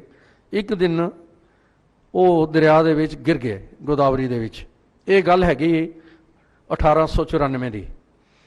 ਤਾਂ ਗੁਰੂ ਗੋਬਿੰਦ ਸਿੰਘ ਮਹਾਰਾਜ ਆਪ ਆਏ ਅਤੇ ਉਹਨਾਂ ਨੂੰ ਗੋਦਾਵਰੀ 'ਚੋਂ ਬਾਹਰ ਕੱਢਿਆ ਅਤੇ ਉਹਨਾਂ ਨੂੰ ਠੀਕ ਉਸ ਤਰ੍ਹਾਂ ਥਾਪੜਾ ਦਿੱਤਾ ਜਿਸ ਤਰ੍ਹਾਂ ਬਾਬਾ ਬੰਦਾ ਸਿੰਘ ਬਹਾਦਰ ਨੂੰ ਥਾਪੜਾ ਦੇ ਕੇ ਪੰਜਾਬ ਭੇਜਿਆ ਸੀ ਅਤੇ ਉਹਨਾਂ ਨੇ ਸਾਹਿਬਜ਼ਾਦਿਆਂ ਦੀ ਸ਼ਹਾਦਤ ਦਾ ਬਦਲਾ ਲੈ ਕੇ ਖਾਲਸਾ ਰਾਜ ਕਾਇਮ ਕੀਤਾ ਸੀ।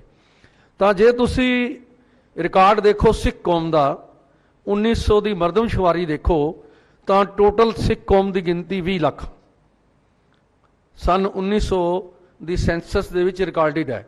20 ਲੱਖ ਸਿੱਖ ਸਾਰੀ ਕੌਮ ਜਿਹੜੀ ਹੈ ਉਸ ਦੀ ਗਿਣਤੀ 20 ਲੱਖ ਹੈ। ਤਾਂ ਜੇ ਤੁਸੀਂ ਉਸ ਤੋਂ ਪਿੱਛੇ ਚਲੇ ਜਾਓ ਮਹਾਰਾਜਾ ਰਣਜੀਤ ਸਿੰਘ ਵੇਲੇ 1 ਕਰੋੜ। ਇਸ ਦਾ ਮਤਲਬ ਇਹ ਹੋਇਆ ਕਿ 80 ਲੱਖ ਸਿੱਖ ਸਿੱਖੀ ਛੱਡ ਗਏ, ਪਤਤ ਹੋ ਗਏ, ਈਸਾਈ ਬਣ ਗਏ, ਜਾਂ ਜਿਹੜੇ ਭੇਖੀ ਸਿੱਖ ਸਨ, ਸਿੱਖ ਰਾਜ ਕਰਕੇ ਸਿੱਖ ਬਣੇ ਸੀ, ਉਹ ਭੱਜ ਗਏ। ਕੇਵਲ 20 ਲੱਖ ਸਿੱਖ ਰਹਿ ਗਏ। ਔਰ ਉਸ ਤੋਂ ਬਾਅਦ ਇੱਕ ਐਸਾ ਵੀ ਸਮਾਂ ਆ ਗਿਆ ਜਦੋਂ ਅੰਗਰੇਜ਼ਾਂ ਨੇ ਐਲਾਨ ਕਰਤਾ ਕਿ ਸਿੱਖ ਬਹੁਤ ਜਲਦੀ ਖਤਮ ਹੋ ਜਾਣਗੇ ਅਤੇ ਦਰਬਾਰ ਸਾਹਿਬ ਦੀ ਨਿਲਾਮੀ ਰੱਖੀ, ਆਕਸ਼ਨ, ਚਰਚ ਬਣਾਉਣ ਵਾਸਤੇ 1882। ਜਦੋਂ ਤੁਸੀਂ ਹਰਿਮੰਦਰ ਸਾਹਿਬ ਮੱਥਾ ਟੇਕਣ ਜਾਓ 2 ਚੀਜ਼ਾਂ ਤੁਸੀਂ ਨੋਟ ਕਰਨਾ। ਇੱਕ ਤਾਂ ਜਦੋਂ ਤੁਸੀਂ ਪਰਿਕਰਮਾ 'ਚ ਉਤਰੋਗੇ ਅਤੇ ਹਰਿਮੰਦਰ ਸਾਹਿਬ ਵੱਲ ਬਾਬੇ ਬੁੱਢੇ ਦੀ ਬੇਰ ਵੱਲੋਂ ਜਾਓਗੇ ਤਾਂ ਤੁਹਾਡਾ ਸਰੀਰ ਨਿਰਮਲ ਹੁੰਦਾ ਨਜ਼ਰ ਆਏਗਾ, ਤੁਸੀਂ ਇੱਕ ਅਗੰਮੀ ਦੁਨੀਆ ਵਿੱਚ ਜਾਓਗੇ। ਉਸ ਦਾ ਕਾਰਨ ਇਹ ਹੈ ਕਿ ਬਾਬੇ ਬੁੱਢੇ ਦੀ ਬੀੜ ਨੇ 6 ਗੁਰੂ ਸਾਹਿਬਾਨ ਦੇ ਦਰਸ਼ਨ ਕੀਤੇ ਅਤੇ ਉਹ ਦਰਖਤ ਅੱਜ ਵੀ ਜਿਉਂਦਾ ਹੈ। ਜੋ ਬਾਬੇ ਬੁੱਢੇ ਦੀ ਬੇਰ ਹੈ ਉਹ ਅੱਜ ਵੀ ਜਿਉਂਦੀ ਸੀ, ਉਦੋਂ ਵੀ ਜਿਉਂਦੀ ਸੀ। 6 ਗੁਰੂ ਸਾਹਿਬਾਨ ਨੇ ਦਰਸ਼ਨ ਕੀਤੇ, ਤੇ ਜਿਸ ਨੂੰ ਗੁਰੂ ਸਾਹਿਬ ਦੇ ਦਰਸ਼ਨ ਹੋਏ ਹੋਣ, ਤੁਸੀਂ ਉਹਦੇ ਦਰਸ਼ਨ ਕਰ ਲਓ, ਤੁਹਾਡੀ ਅਵਸਥਾ ਕੀ ਹੋਏਗੀ। ਹੁਣ ਮੇਰੇ ਤੇ ਤਾਂ ਕਿਰਪਾ ਹੋ ਗਈ। ਸੰਤ ਅਤਰ ਸਿੰਘ ਮਹਾਰਾਜ ਗੁਰੂ ਗੋਬਿੰਦ ਸਿੰਘ ਮਹਾਰਾਜ ਦਾ ਵਰ ਲੈ ਕੇ, ਥਾਪੜਾ ਲੈ ਕੇ ਉਹ ਆਏ ਸਾਡੇ ਘਰ। ਇਹ ਪੁਸਤਕਾਂ ਮੇਰੇ ਕੋਲ ਹਨ, ਜੇ ਤੁਸੀਂ ਲੈਣੀਆਂ ਹੋਣ। ਬੜੂ ਸਾਹਿਬ ਨੇ ਸੰਤ ਅਤਰ ਸਿੰਘ ਮਹਾਰਾਜ ਦੀ ਬਾਇਓਗ੍ਰਾਫੀ ਛਾਪੀ ਹੈ, ਉਸਦੇ 124-25 ਨੰਬਰ ਪੇਜ ਉੱਤੇ ਇਹ ਡਾਕੂਮੈਂਟਡ ਹੈ। ਪਹਿਲਾਂ ਤਾਂ ਸੰਤ ਜੀ ਮਹਾਰਾਜ ਆਏ, ਤੇ ਮੇਰੇ ਗ੍ਰੇਟ ਗ੍ਰੈਂਡਫਾਦਰ ਦੀ ਉਮਰ 127 ਸਾਲ ਉਹਨਾਂ ਨੇ ਲਿਖੀ ਹੈ ਆਪਣੀ ਬਾਇਓਗ੍ਰਾਫੀ 'ਚ। ਬਾਬੂ ਬੁੱਧ ਸਿੰਘ ਜੀ, ਉਹ ਮਹਾਰਾਜਾ ਰਣਜੀਤ ਸਿੰਘ ਦੇ ਵੇਲੇ 2 ਪਰਿਵਾਰਾਂ ਨੂੰ, ਇੱਕ ਗੁਰੂ ਨਾਨਕ ਦੇਵ ਜੀ ਦੀ ਬੇਦੀ ਵੰਸ਼ ਨੂੰ, ਇੱਕ ਗੁਰੂ ਗੋਬਿੰਦ ਸਿੰਘ ਮਹਾਰਾਜ ਦੀ ਸੋਢੀ ਵੰਸ਼ ਨੂੰ, ਉਹਨਾਂ ਦੇ ਜਿਹੜੇ ਹੈੱਡ ਸਨ ਉਹਨਾਂ ਨੂੰ ਕਿਲੇ ਬਣਾ ਕੇ ਦਿੱਤੇ, ਫੌਜਾਂ ਦਿੱਤੀਆਂ, ਰਾਜੇ ਦਾ ਖਿਤਾਬ ਦਿੱਤਾ, ਔਰ ਬੜੀਆਂ ਸੈਂਕੜੇ ਏਕੜ ਦੀਆਂ ਜ਼ਮੀਨਾਂ ਤੇ ਬੜਾ ਵੱਡਾ ਸਟੇਟਸ ਦਿੱਤਾ। ਤੇ ਜਿਹੜੀ ਦਸਮ ਪਾਤਸ਼ਾਹ ਦੀ ਵੰਸ਼ ਸੀ, ਉਸ ਦੇ ਮੁਖੀ ਸਨ ਸੋਢੀ ਕਾਹਨ ਸਿੰਘ ਜੀ, ਤੇ ਉਸ ਦੇ ਚੀਫ ਐਡਮਿਨਿਸਟ੍ਰੇਟਰ ਸਨ ਬਾਪੂ ਬੁੱਧ ਸਿੰਘ। ਇਹ ਮੇਰੀ ਬੜੀ ਰਿਸਰਚ ਹੈ ਬਚਪਨ ਤੋਂ, ਕਿਉਂਕਿ ਜਦੋਂ ਅਸੀਂ ਰਿਫਿਊਜੀ ਆਏ ਸੀ ਬਣ ਕੇ 47 ਵਿੱਚ, ਸਾਡੇ ਕੋਲ 2 ਕੱਪੜੇ ਸਨ ਤੇ ਇੱਕ ਫੋਟੋ ਸੀ ਸੰਤ ਅਤਰ ਸਿੰਘ ਜੀ ਮਹਾਰਾਜ ਦੀ, ਜੋ ਮੈਂ ਬਚਪਨ ਤੋਂ ਆਪਣੇ ਘਰ ਵਿੱਚ ਦੇਖਦਾ ਸੀ।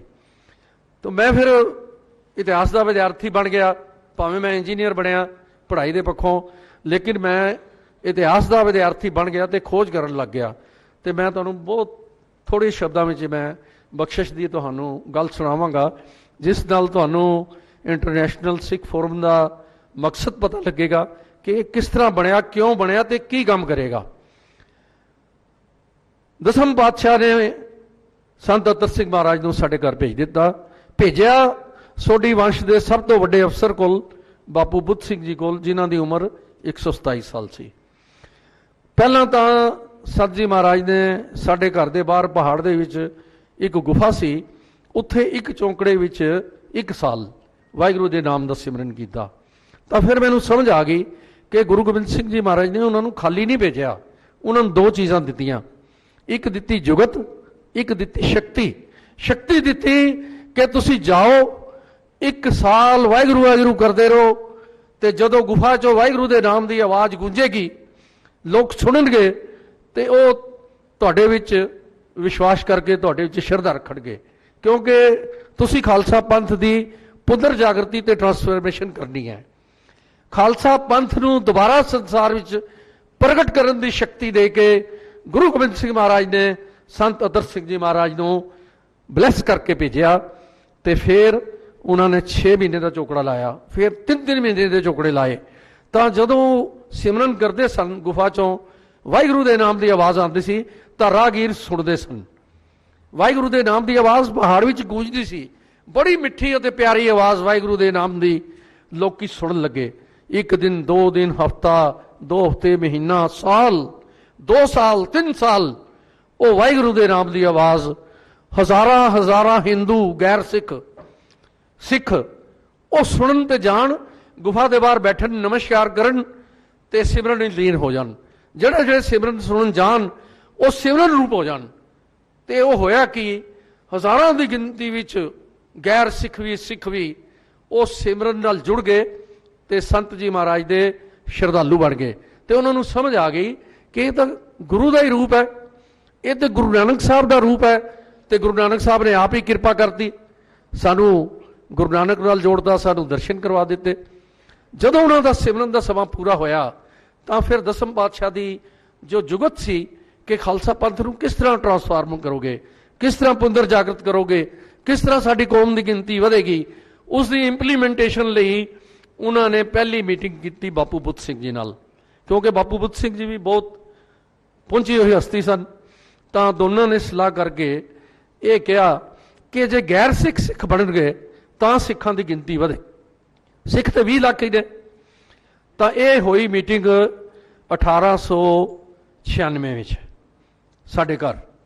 ਤਾਂ ਫਿਰ ਇਹਨਾਂ ਦੋਨਾਂ ਨੇ ਫੈਸਲਾ ਕੀਤਾ ਕਿ ਦੀਵਾਨ ਲਗਾਈਏ ਤੇ ਜਿਹੜੇ ਲੋਕ ਸਿਮਰਨ ਸੁਣਨ ਆਉਂਦੇ ਸੀ ਉਹਨਾਂ ਸਾਰਿਆਂ ਨੂੰ ਬੁਲਾਈਏ। ਤਾਂ ਦੀਵਾਨ ਲੱਗੇ ਸਾਡੇ ਘਰ ਦੇ ਬਾਹਰ। ਘਰ ਕਿਉਂਕਿ ਮਹਾਰਾਜਾ ਰਣਜੀਤ ਸਿੰਘ ਨੇ ਬਹੁਤ ਵੱਡੀਆਂ ਹਵੇਲੀਆਂ ਦਿੱਤੀਆਂ ਸੀ, ਹਜ਼ਾਰਾਂ ਬੰਦੇ ਅੰਦਰ ਬੈਠ ਸਕਦੇ ਸੀ। ਦੀਵਾਨ ਲੱਗੇ ਤੇ ਸੰਤ ਜੀ ਨੇ ਥੋੜੇ ਦਿਨਾਂ ਬਾਅਦ ਕਿਹਾ भाई संगत ਨੂੰ ਸਾਰਿਆਂ ਨੂੰ ਕਿ ਗੁਰੂ ਗੋਬਿੰਦ ਸਿੰਘ ਮਹਾਰਾਜ ਦੀ ਆਗਿਆ ਹੈ, ਹੁਕਮ ਹੈ ਕਿ ਸਾਰੇ ਅੰਮ੍ਰਿਤ ਛਕੋ। ਦੁਨੀਆ ਵਿੱਚ ਇੱਕ ਐਸਾ ਸ਼ਹਿਰ ਹੈ ਜਿੱਥੇ ਪਾਕਿਸਤਾਨ ਨੇ ਐਟਮ ਬੰਬ ਬਣਾਇਆ ਹੈ, ਕਹੂਟਾ ਉਸ ਦਾ ਨਾਮ ਹੈ। ਉਸ ਤਹਿਸੀਲ ਦੇ ਵਿੱਚ ਨਾਟ ਓਨਲੀ ਕਹੂਟਾ ਸਿਟੀ, ਲੇਕਿਨ ਉਸ ਤਹਿਸੀਲ ਦੇ ਵਿੱਚ ਇੱਕ ਵੀ ਸਿੱਖ ਐਸਾ ਨਹੀਂ ਜਿਸ ਨੇ ਅੰਮ੍ਰਿਤ ਨਹੀਂ ਛਕਿਆ। 100% ਸਿੱਖਾਂ ਨੇ ਅੰਮ੍ਰਿਤ ਛਕਿਆ। ਪਹਿਲਾ ਅੰਮ੍ਰਿਤਪਾਨ ਸਾਡੇ ਘਰ ਹੋਇਆ ਔਰ ਹਜ਼ਾਰਾਂ ਦੀ ਗਿਣਤੀ ਵਿੱਚ ਇੱਕ ਮਹੀਨਾ ਲਗਾਤਾਰ 4-4 ਵਾਰੀ ਰੋਜ਼ ਅੰਮ੍ਰਿਤ ਸੰਚਾਰ ਹੁੰਦਾ ਸੀ। ਇੱਕ ਮਹੀਨਾ ਲਗਾਤਾਰ ਅੰਮ੍ਰਿਤ ਛਕਾਉਂਦੇ ਰਹੇ, ਸੰਗਤਾਂ ਨਹੀਂ ਮੁੱਕੀਆਂ ਅੰਮ੍ਰਿਤ ਛਕਣ ਵਾਲੀਆਂ।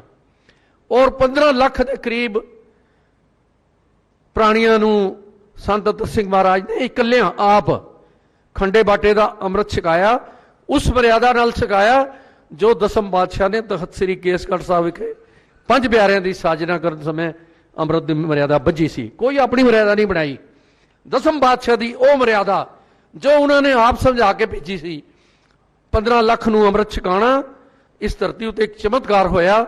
ਸਭ ਤੋਂ ਪਹਿਲਾ ਬੰਦਾ 15 ਲੱਖ ਵਿੱਚ ਛਕਣ ਵਾਲਾ ਮੇਰੇ ਗ੍ਰੇਟ ਗ੍ਰੈਂਡਫਾਦਰ ਬਾਪੂ ਬੁੱਧ ਸਿੰਘ। ਦੂਸਰੇ ਮੇਰੇ ਦਾਦਾ ਜੀ ਭਾਈ ਸਾਧੂ ਸਿੰਘ ਜੀ ਸੰਤ ਜੀ ਦੀ ਉਮਰ ਵਿੱਚ ਹਾਣੀ ਸਨ। 1866 ਦਾ ਉਹਨਾਂ ਦਾ ਜਨਮ, ਉਹਨਾਂ ਦਾ ਵੀ ਜਨਮ ਤੋਂ ਹਾਣੀ ਸਨ ਤੇ ਪਿਆਰ ਇੰਨਾ ਸੀ ਜੋ ਸਾਰਾ ਉਹਨਾਂ ਨੇ ਆਪਣੀ ਬਾਇਓਗ੍ਰਾਫੀ 'ਚ ਲਿਖ ਦਿੱਤਾ। ਹੁਣ ਤੁਸੀਂ ਗੱਲ ਸੁਣੋ ਕਿ ਮੇਰੇ ਦਾਦਾ ਜੀ ਸੰਤ ਅਤਰ ਸਿੰਘ ਮਹਾਰਾਜ ਦੇ ਪਿਆਰ ਦੇ ਪਾਤਰ ਬਣੇ ਤੇ ਸਾਰੀ ਉਮਰ ਜਿੰਨੀ ਦੇਰੀ ਉਹ ਜੀਵਤ ਰਹੇ, ਭਾਵੇਂ ਉਹ ਜਾਰਜ ਪੰਜਮ ਦਾ ਦਰਬਾਰ ਸੀ ਜਿਸ ਦੇ ਰਾਜ ਵਿੱਚ ਸੂਰਜ ਨਹੀਂ ਛੁਪਦਾ ਸੀ, ਉਸ ਰਾਜੇ ਨੂੰ ਚੈਲੰਜ ਕੀਤਾ ਸੰਤ ਅਤਰ ਸਿੰਘ ਮਹਾਰਾਜ ਨੇ। ਕੋਈ ਹਰ ਸਮਾਨ ਨਹੀਂ ਰਹਿ ਜਾ। 650 ਰਾਜੇ ਹਿੰਦੁਸਤਾਨ ਦੇ ਲੰਮੇ ਬਹਿ ਕੇ ਡੰਡੋਤ ਕਰਕੇ ਉਸ ਨੂੰ ਮੱਥਾ ਟੇਕ ਰਹੇ ਸੀ। 650 ਰਾਜਿਆਂ ਦੀਆਂ ਫੌਜਾਂ ਬੈਂਡ ਉਸ ਨੂੰ ਸਲੂਟ ਕਰਕੇ ਸਲਾਮੀ ਦੇ ਰਹੇ ਸੀ ਤੇ ਉਸ ਦੇ ਸਾਹਮਣੇ ਜਦੋਂ ਸੰਤ ਅਤਰ ਸਿੰਘ ਮਹਾਰਾਜ ਦਾ ਹਾਥੀ ਰੁਕਿਆ, ਜਾਰਜ ਪੰਜਮ ਨੂੰ ਨਾਲ ਸੰਗਤ ਹਜ਼ਾਰਾਂ ਦੀ ਗਿਣਤੀ ਵਿੱਚ ਸੰਤ ਜੀ ਮਹਾਰਾਜ ਦੇ ਨਾਲ ਤੇ ਸ਼ਬਦ ਪੜ੍ਹ ਰਹੇ ਸੀ, ਕੋਈ ਹਰ ਸਮਾਨ ਨਹੀਂ ਰਾਜਾ, ਇਹ ਭੂਪਤ ਦਿਵਸ ਚਾਰ ਕੇ ਝੂਠੇ ਕਰਤ ਕੁਕਾਜਾ। ਤੇ ਜਾਰਜ ਪੰਜਮ ਦੁਨੀਆ ਦਾ ਸਭ ਤੋਂ ਵੱਡਾ ਬਾਦਸ਼ਾਹ ਆਪਣੇ ਤਖਤ ਤੋਂ ਖੜਾ ਹੋਇਆ ਤੇ ਗੁਰੂ ਗ੍ਰੰਥ ਸਾਹਿਬ ਦੀ ਤਾਬਿਆ ਬੈਠੇ ਸੰਤ ਅਤਰ ਸਿੰਘ ਜੀ ਮਹਾਰਾਜ, ਗੁਰੂ ਗ੍ਰੰਥ ਸਾਹਿਬ ਤੇ ਸੰਤ ਅਤਰ ਸਿੰਘ ਮਹਾਰਾਜ ਨੂੰ ਆਪਣਾ ਹੈਟ ਉਤਾਰ ਕੇ ਸਲੂਟ ਕੀਤਾ ਔਰ ਇਹ ਕਿਹਾ ਕਿ ਮੇਰੇ ਸਾਹਮਣੇ Christ, oh lord Christ, you are before me. Sant Atar Singh Maharaj ਵਿੱਚੋਂ, ਗੁਰੂ ਗ੍ਰੰਥ ਸਾਹਿਬ ਮਹਾਰਾਜ ਵਿੱਚੋਂ ਉਸ ਕ੍ਰਾਈਸਟ ਦੇ ਦਰਸ਼ਨ ਹੋ ਗਏ ਤੇ ਦੁਨੀਆ ਦਾ ਸਭ ਤੋਂ ਵੱਡਾ ਰਾਜਾ ਆਪਣਾ ਹੈਟ ਉਤਾਰ ਕੇ ਸਲੂਟ ਕਰਕੇ ਸਿਰ ਝੁਕਾ ਕੇ ਪ੍ਰਣਾਮ ਕਰ ਰਿਹਾ, ਫਿਰ ਆਪਣੇ ਦਰਬਾਰ ਵਿੱਚ ਨਾਲ ਬਿਠਾ ਕੇ ਸੰਤ ਜੀ ਮਹਾਰਾਜ ਨੂੰ ਦੂਜੀ ਵਾਰੀ ਸਲੂਟ ਕਰ ਰਿਹਾ ਹੈ। ਇਹ ਐਸੀ ਕਮਾਲ ਦੀ ਸਿੱਖੀ ਦੀ ਦਾਤ ਗੁਰੂ ਗੋਬਿੰਦ ਸਿੰਘ ਮਹਾਰਾਜ ਦੀ ਕਿ ਜਦੋਂ ਸਾਰੇ ਸਿੱਖਾਂ ਨੇ ਅੰਮ੍ਰਿਤ ਛਕ ਲਿਆ, 100% ਸਿੱਖਾਂ ਨੇ ਰਿਕਾਰਡਡ ਹੈ ਕਿ ਇੱਕ ਵੀ ਬੰਦਾ ਸਾਡੀ ਤਹਿਸੀਲ ਵਿੱਚ ਐਸਾ ਨਹੀਂ ਜਿਹਨੇ ਅੰਮ੍ਰਿਤ ਨਹੀਂ ਛਕਿਆ। ਹੁਣ ਗੱਲ ਤਾਂ ਸੀ ਇੰਪਲੀਮੈਂਟੇਸ਼ਨ ਦੀ, ਜਿਹੜੀ ਮੈਥੋਡੋਲੋਜੀ ਗੁਰੂ ਗੋਬਿੰਦ ਸਿੰਘ ਮਹਾਰਾਜ ਨੇ ਉਹਨਾਂ ਨੂੰ ਸਮਝਾ ਕੇ ਭੇਜੀ ਸੀ ਕਿ ਗੈਰ ਸਿੱਖ ਬਣਨਗੇ ਤਾਂ ਗਿਣਤੀ ਵਧੇਗੀ। ਤੇ ਗੈਰ ਸਿੱਖਾਂ ਨੂੰ ਉਹਨਾਂ ਨੇ ਕਿਹਾ ਕਿਸੇ ਨੇ ਅੰਮ੍ਰਿਤ ਛਕਿਆ, ਉਹ ਰੋਜ਼ ਕਹਿੰਦੇ ਰਹੇ ਕੋਈ ਅੰਮ੍ਰਿਤ ਨਹੀਂ ਛਕੇ। ਇੱਕ ਦਿਨ ਸਾਰੇ ਜਿਹੜੇ ਬਜ਼ੁਰਗ ਹਿੰਦੂ ਸੀ, ਕਿਉਂਕਿ ਮੁਸਲਮਾਨ ਤਾਂ ਕੋਈ ਟਾਵਾਂ ਹੀ ਸਿੱਖ ਬਣਿਆ ਹੋਣਾ, ਉਹ ਸਾਰੇ ਇਕੱਠੇ ਹੋ ਕੇ ਸੋਚਣ ਲੱਗੇ ਕਿ ਇਹ ਤਾਂ ਰੱਬ ਦਾ ਰੂਪ ਸਾਨੂੰ ਰੋਜ਼ ਕਹਿ ਰਿਹਾ ਕਿ ਅੰਮ੍ਰਿਤ ਛਕੋ, ਅਸੀਂ ਛਕਦੇ ਨਹੀਂ, ਤਾਂ ਕੀ ਕਰੀਏ। ਜਿਹੜੇ ਬਜ਼ੁਰਗ ਸਿਆਣੇ ਹਿੰਦੂ ਸੀ ਉਹ ਕਹਿਣ ਲੱਗੇ ਕਿ ਚਲੋ ਸਭ ਤੋਂ ਵੱਡੀ ਉਮਰ ਵਾਲੇ ਬੁੱਢੇ ਕੋਲ ਚਲੋ, ਉਹਨੂੰ ਪੁੱਛੋ ਬਈ ਇਹ ਕੀ ਚੱਕਰ ਹੈ ਕਿ ਸੰਤ ਜੀ ਰੋਜ਼ ਸਾਨੂੰ ਕਹਿੰਦੇ ਅੰਮ੍ਰਿਤ ਛਕੋ, ਅਸੀਂ ਦਾੜੀ ਰੱਖੀਏ, ਕਿਰਪਾਨ ਪਾਈਏ ਤੇ ਮਰਿਆਦਾ ਕਿਵੇਂ ਰੱਖੀਏ। ਤਾਂ ਹਜ਼ਾਰਾਂ ਦੀ ਗਿਣਤੀ ਵਿੱਚ ਹਿੰਦੂ ਬਾਪੂ ਬੁੱਧ ਸਿੰਘ ਜੀ ਕੋਲ ਸਾਡੇ ਘਰ ਆਏ।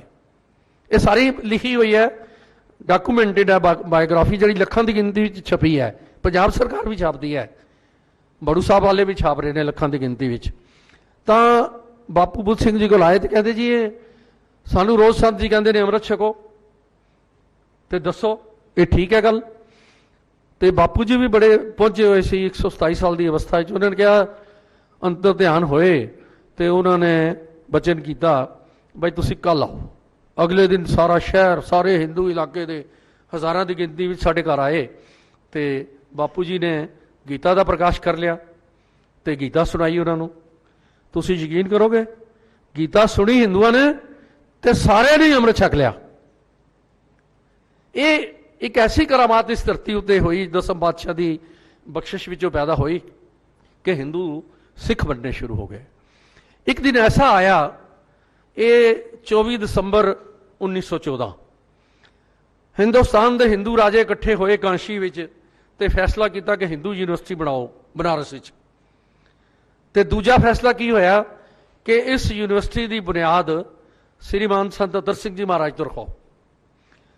ਤੇ 11 ਰਾਜੇ ਸੀ ਹਿੰਦੂ ਕਾਂਸ਼ੀ ਦੇ, 5 ਮੈਸਟਰ, 55 ਬੰਦੇ, ਤੇ ਹਿੰਦੂ ਮਹਾਸਭਾ ਜੋ ਹਿੰਦੁਸਤਾਨ ਦੀ ਬਨਾਰਸ ਹਿੰਦੂ ਯੂਨੀਵਰਸਿਟੀ ਬਣਾ ਰਹੀ ਸੀ, ਉਸ ਦੇ ਪ੍ਰਧਾਨ ਪੰਡਤ ਮਦਨ ਮੋਹਨ ਮਾਲਵੀਆ। 56 ਬੰਦੇ ਬਨਾਰਸ ਤੋਂ ਚੱਲ ਕੇ ਆਏ ਸੰਤ ਅਤਰ ਸਿੰਘ ਮਹਾਰਾਜ ਕੋਲ ਮਸਤਵਾਣਾ ਸਾਹਿਬ, ਤੇ ਹੱਥ ਸੰਗਰੂਰ ਸਟੇਸ਼ਨ ਤੇ ਉਤਰੇ ਤੇ ਜੁੱਤੀਆਂ ਉਤਾਰਦੀਆਂ ਨੰਗੇ ਪੈਰ, 8 ਮੀਲ ਉੱਥੋਂ ਪੈਦਲ, ਗਰਮੀ ਦੇ ਦਿਨ ਪੈਦਲ ਸੰਤ ਜੀ ਕੋਲ ਆਏ ਤੇ ਹੱਥ ਜੋੜ ਕੇ ਬੇਨਤੀ ਕੀਤੀ ਕਿ ਹਿੰਦੁਸਤਾਨ ਵਿੱਚ ਹਿੰਦੂ ਯੂਨੀਵਰਸਿਟੀ ਬਣਨ ਲੱਗੀ ਹੈ, ਤੁਸੀਂ ਆਓ ਬੁਨਿਆਦ ਰੱਖੋ। ਸੰਤ ਜੀ ਨੇ ਪ੍ਰਵਾਨ ਕਰ ਲਈ। 7 ਸਿੱਖ ਰਾਜਿਆਂ ਨੂੰ ਕਿਹਾ, ਭਾਈ ਹਿੰਦੂਆਂ ਦੀ ਯੂਨੀਵਰਸਿਟੀ ਬਣਨੀ ਹੈ, ਤੁਸੀਂ ਕਰੋੜ ਰੁਪਏ ਦਿਓ। ਕਰੋੜ ਰੁਪਈਆ 7 ਸਿੱਖ ਰਾਜਿਆਂ ਨੇ ਦਿੱਤਾ ਹਿੰਦੂ ਯੂਨੀਵਰਸਿਟੀ ਵਾਸਤੇ। ਮੈਂ ਕੈਲਕੂਲੇਟ ਕਰਨ ਬੈਠ ਗਿਆ, ਕੁਝ ਦਿਨ ਹੋਏ, ਉਹ 1000 ਕਰੋੜ ਰੁਪਇਆ ਅੱਜ ਦੀ ਡੇਟ ਵਿੱਚ। 1914 ਦਾ ਤੁਸੀਂ ਵੀ ਕੈਲਕੂਲੇਟ ਕਰ ਲਓ, 1 ਕਰੋੜ ਰੁਪਈਆ ਅੱਜ ਦਾ 1000 ਕਰੋੜ ਰੁਪਈਆ ਸਿੱਖਾਂ ਨੇ ਦਿੱਤਾ ਹਿੰਦੂਆਂ ਦੀ ਯੂਨੀਵਰਸਿਟੀ ਬਣਾਉਣ ਵਾਸਤੇ। ਤੇ ਸੰਤ ਜੀ ਚਲੇ ਗਏ।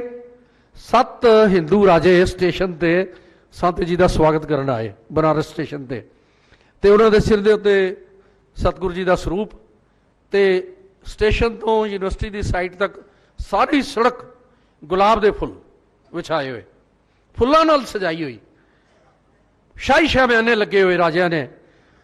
ਗੁਰੂ ਗ੍ਰੰਥ ਸਾਹਿਬ ਦਾ ਪ੍ਰਕਾਸ਼ ਹੋਇਆ ਤੇ ਹਿੰਦੂ ਰਾਜੇ ਹੱਥ ਜੋੜ ਕੇ ਕਹਿਣ ਲੱਗੇ, 5 ਅਖੰਡ ਪਾਠ ਕਰੋ ਜੀ, ਇਹ ਯੂਨੀਵਰਸਿਟੀ ਬਣਾਣੀ ਹੈ, ਗੁਰੂ ਗ੍ਰੰਥ ਸਾਹਿਬ ਦੇ 5 ਅਖੰਡ ਪਾਠ ਕਰੋ। 5 ਅਖੰਡ ਪਾਠ ਯੂਨੀਵਰਸਿਟੀ ਦੀ ਫਾਊਂਡੇਸ਼ਨ ਰੱਖਣ ਤੋਂ ਪਹਿਲਾਂ ਅਰਦਾਸ ਕੀਤੀ ਸੰਤਾਂ ਨੇ ਯੂਨੀਵਰਸਿਟੀ ਬਣਾਉਣ ਵਾਸਤੇ। ਤੇ ਉਸ ਤੋਂ ਬਾਅਦ ਕੀ ਹੋਇਆ, ਸੁਣਨ ਵਾਲੀ ਗੱਲ ਹੈ। ਪੰਡਿਤ ਮਦਨ ਮੋਹਨ ਮਾਲਵੀਆ ਖੜੇ ਹੋ ਗਏ, ਲੱਖਾਂ ਲੋਕ ਉਸ ਸਮਾਗਮ ਵਿੱਚ ਆਏ ਹੋਏ ਯੂਨੀਵਰਸਿਟੀ ਦੀ ਬੁਨਿਆਦ ਰੱਖਣ ਦੇ। ਤੇ ਐਲਾਨ ਪਤਾ ਕੀ ਹੋਇਆ, ਪੰਡਿਤ ਮਦਨ ਮੋਹਨ ਮਾਲਵੀਆ ਨੇ ਐਲਾਨ ਕੀਤਾ ਕਿ ਹਰ ਹਿੰਦੂ ਆਪਣੇ ਘਰ ਵਿੱਚ ਘੱਟੋ ਘੱਟ 1 ਬੱਚਾ ਸਿੱਖ ਪੜਾਓ। ਇਹ ਦੇਖੋ, ਇਹ ਹੈ ਸਾਡਾ ਪਿਛੋਕੜ। ਹਿੰਦੂਆਂ ਨੇ ਬੱਚੇ ਸਿੱਖ ਬਣਾਏ ਜੀ, ਅਸੀਂ 3 ਕਰੋੜ ਹੋ ਗਏ ਅੱਜ। ਕੋਈ ਬੰਦਾ ਇਹ ਦੱਸਦਾ ਹੀ ਨਹੀਂ ਕਿ ਸਾਡੀ ਰਿਲੇਸ਼ਨਸ਼ਿਪ ਕੀ ਹੈ। ਹਿੰਦੂਆਂ ਨੇ ਬੱਚੇ ਸਿੱਖ ਬਣਾਏ, ਹਰ ਘਰ ਵਿੱਚ ਸਿੱਖ ਬੱਚੇ ਬਣਾਏ, ਸਿੱਖ 3 ਕਰੋੜ ਹੋ ਗਏ। ਸੰਤ ਅਤਰ ਸਿੰਘ ਮਹਾਰਾਜ ਦੀ ਜੋ ਸਤਿਗੁਰੂ ਨੇ ਉਹਨਾਂ ਨੂੰ ਜੁਗਤ ਦੇ ਕੇ ਭੇਜਿਆ, ਉਸ ਦਾ ਰਿਜ਼ਲਟ ਤੁਹਾਨੂੰ ਦੱਸ ਰਿਹਾ ਹਾਂ। 1927 ਚ ਉਹਨਾਂ ਦਾ ਸੁਰਗਵਾਸ ਹੋ ਗਿਆ। 1927 ਵਿੱਚ ਸੰਤ ਨਿਧਾਨ ਸਿੰਘ ਮਹਾਰਾਜ, ਉਹਨਾਂ ਨੂੰ ਲੰਗਰ ਨਾ ਚਲਾਉਣ ਦੇਣ ਪੁਜਾਰੀ ਹਜੂਰ ਸਾਹਿਬ, ਉਹਨਾਂ ਦੀ ਦੁਕਾਨਦਾਰੀ ਬੰਦ ਹੁੰਦੀ ਸੀ, ਬੜਾ ਉਹਨਾਂ ਨੂੰ ਬੇਇੱਜ਼ਤ ਕੀਤਾ, ਬੜਾ ਜ਼ਲੀਲ ਕੀਤਾ। ਉਹਨਾਂ ਨੇ ਵਾਪਸ ਜਾਣ ਦਾ ਫੈਸਲਾ ਕਰ ਲਿਆ। ਸਟੇਸ਼ਨ ਤੇ ਆ ਗਿਆ, ਉਦੋਂ ਨੰਦੇੜ ਸਟੇਸ਼ਨ ਬਣ ਚੁੱਕਾ ਸੀ। ਬੈਠ ਕੇ ਸਟੇਸ਼ਨ ਤੇ ਗੱਡੀ ਆਈ ਨਹੀਂ ਸੀ, ਉਹਨਾਂ ਦੀ ਲਿਵ ਲੱਗ ਗਈ, ਅੱਖਾਂ 'ਚ ਉਹਨਾਂ ਦੇ ਹੰਝੂ ਸੀ, ਆਂਸੂ ਸੀ, ਰੋਈ ਜਾਣ, ਤੇ ਲਿਵ ਲੱਗ ਗਈ। ਦਸਮ ਪਾਤਸ਼ਾਹ ਦੇ ਚਰਨਾਂ ਵਿੱਚ ਗੁਰੂ ਗੋਬਿੰਦ ਸਿੰਘ ਮਹਾਰਾਜ ਆ ਗਏ, ਉਹਨਾਂ ਨੇ ਸਿਰ ਤੇ ਹੱਥ ਰੱਖਿਆ, ਤੂੰ ਲੰਗਰ ਚਲਾ, ਪੈਸੇ ਮੈਂ ਦੇਵਾਂਗਾ, ਲੰਗਰ ਤੇਰਾ, ਖੀਸਾ ਮੇਰਾ। ਹੁਣ ਦੇਖੋ ਕਿੰਨਾ ਵਾਹਿਗੁਰੂ ਦਾ ਸ਼ੁਕਰ ਕਰੀਏ ਗੁਰੂ ਗੋਬਿੰਦ ਸਿੰਘ ਮਹਾਰਾਜ ਦਾ ਕਿ ਖੀਸਾ ਉਹਨਾਂ ਨੇ ਸਾਡਾ ਸ਼ਹਿਰ ਬਣਾਇਆ। ਦਰਸ਼ਨਾਂ ਤੋਂ ਬਾਅਦ ਸੰਤ ਨਿਧਾਨ ਸਿੰਘ ਜੀ ਮਹਾਰਾਜ ਸਾਡੇ ਸ਼ਹਿਰ 'ਚ ਆ ਗਏ ਕੌਟੇ, ਔਰ ਉੱਥੋਂ ਲੰਗਰ ਦੀ ਮਾਇਆ, 1 ਮਹੀਨਾ ਸਾਡੇ ਘਰ ਰਹਿੰਦੇ ਸਨ, ਲੰਗਰ ਦੀ ਮਾਇਆ ਉੱਥੋਂ ਜਾਣੀ ਸ਼ੁਰੂ ਹੋ ਗਈ। ਬਾਦੀ ਤੇ ਸਾਰਿਆਂ ਨੇ ਭੇਜਣੀ ਸ਼ੁਰੂ ਕਰ ਦਿੱਤੀ, ਲੇਕਿਨ ਉਹ ਜਿੰਨੀ ਦੇਰੀ ਦਰਸ਼ਨਾਂ ਤੋਂ ਬਾਅਦ ਹਰ ਸਾਲ ਆਉਂਦੇ ਸੀ। ਤੇ ਜੇ ਅੱਜ ਮੈਂ ਤੁਹਾਡੇ ਸਾਹਮਣੇ ਗੱਲਾਂ ਕਰ ਰਿਹਾ ਤੇ ਸੰਤ ਨਿਧਾਨ ਸਿੰਘ ਜੀ ਦੀ ਬਦੌਲਤ, ਕਿਉਂਕਿ ਸੰਤ ਤਾਂ ਮਾਰ ਦੇਣਾ ਸੀ ਮੁਸਲਮਾਨਾਂ ਨੇ। 50,000 ਨੇ ਸਾਡੇ ਤੇ ਹਮਲਾ ਕੀਤਾ, 50,000 ਮੁਲਖਈਏ ਨੇ 8 ਮਾਰਚ 1947 ਨੂੰ ਸਾਡੇ ਉੱਤੇ ਹਮਲਾ ਕੀਤਾ। ਲੇਕਿਨ ਸੰਤ ਨਿਧਾਨ ਸਿੰਘ ਜੀ ਮਹਾਰਾਜ ਹਰ ਸਾਲ ਆਉਂਦੇ ਸਨ, ਤੇ 8 ਸਾਲ ਪਹਿਲਾਂ ਉਹਨਾਂ ਨੇ ਕਿਹਾ, ਭਾਈ ਤੁਸੀਂ ਸਾਰੇ ਮਾਰੇ ਜਾਓਗੇ, ਕੋਈ ਨਹੀਂ ਬਚਦਾ ਤੁਹਾਡੇ ਚੋਂ। ਤੇ ਸਾਰੇ ਸੋਚਣ ਲੱਗੇ ਵੀ ਸਾਰੇ ਅੰਮ੍ਰਿਤਧਾਰੀ ਸਿੱਖ, ਮਰਿਆਦਾ 'ਚ ਰਹਿਣ ਵਾਲੇ, ਅੰਮ੍ਰਿਤ ਵੇਲੇ ਜਾਗਣ ਵਾਲੇ, ਨਿਤਨੇਮ ਕਰਨ ਵਾਲੇ, ਅਸੀਂ ਮਾਰੇ ਜਾਵਾਂਗੇ। ਤੇ ਸੰਤ ਨਿਧਾਨ ਸਿੰਘ ਜੀ ਕਹਿੰਦੇ ਮਾਰੇ ਜਾਓਗੇ। ਉਹ ਸ਼ਾਮ ਨੂੰ ਕੀਰਤਨ ਕਰਦੇ ਸੀ, ਰੋਜ਼ ਦੀਵਾਨ ਹੁੰਦਾ ਸੀ, ਤੇ ਅਗਲੇ ਦਿਨ ਫਿਰ ਬਜ਼ੁਰਗਾਂ ਨੇ ਪੁੱਛਿਆ ਇਹਨਾਂ ਨੂੰ ਗੱਲ ਕਰੀਏ ਕਿ ਅਸੀਂ ਕਿਉਂ ਮਾਰੇ ਜਾਵਾਂਗੇ, ਕੋਈ ਬਚਣ ਦਾ ਤਰੀਕਾ ਹੈ? ਤਾਂ ਸਾਰਿਆਂ ਨੇ ਸੰਤ ਨਿਧਾਨ ਸਿੰਘ ਜੀ ਨੂੰ ਕਿਹਾ, ਮਹਾਰਾਜ ਸਾਡੇ ਕੋਲ ਭੁੱਲ ਹੋਈ ਮਾਫ ਕਰ ਦਿਓ ਜਾਂ ਗੁਰੂ ਤੋਂ ਮਾਫ ਕਰਵਾ ਦਿਓ, ਤੇ ਸਾਨੂੰ ਤਰੀਕਾ ਵੀ ਦੱਸੋ ਬਚੀਏ ਕਿਸ ਤਰ੍ਹਾਂ।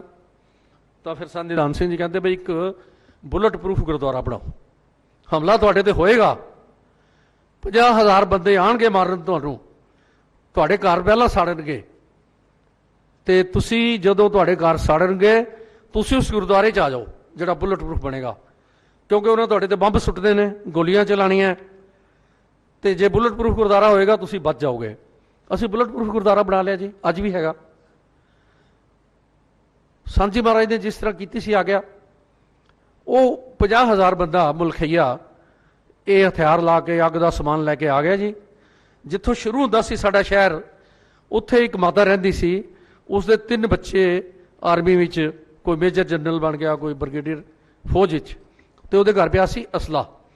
ਉਹਨੇ ਦੇਖਿਆ ਬਈ ਹਮਲਾ ਹੋ ਗਿਆ, ਉਸਨੇ ਕੀ ਕੀਤਾ, ਜਿੰਨਾ ਬਰੂਦ ਪਿਆ ਸੀ ਘਰ ਗੋਲੀਆਂ ਉਸਨੇ ਸਾਰੀਆਂ ਚਲਾਤੀਆਂ ਮਾਈ ਨੇ।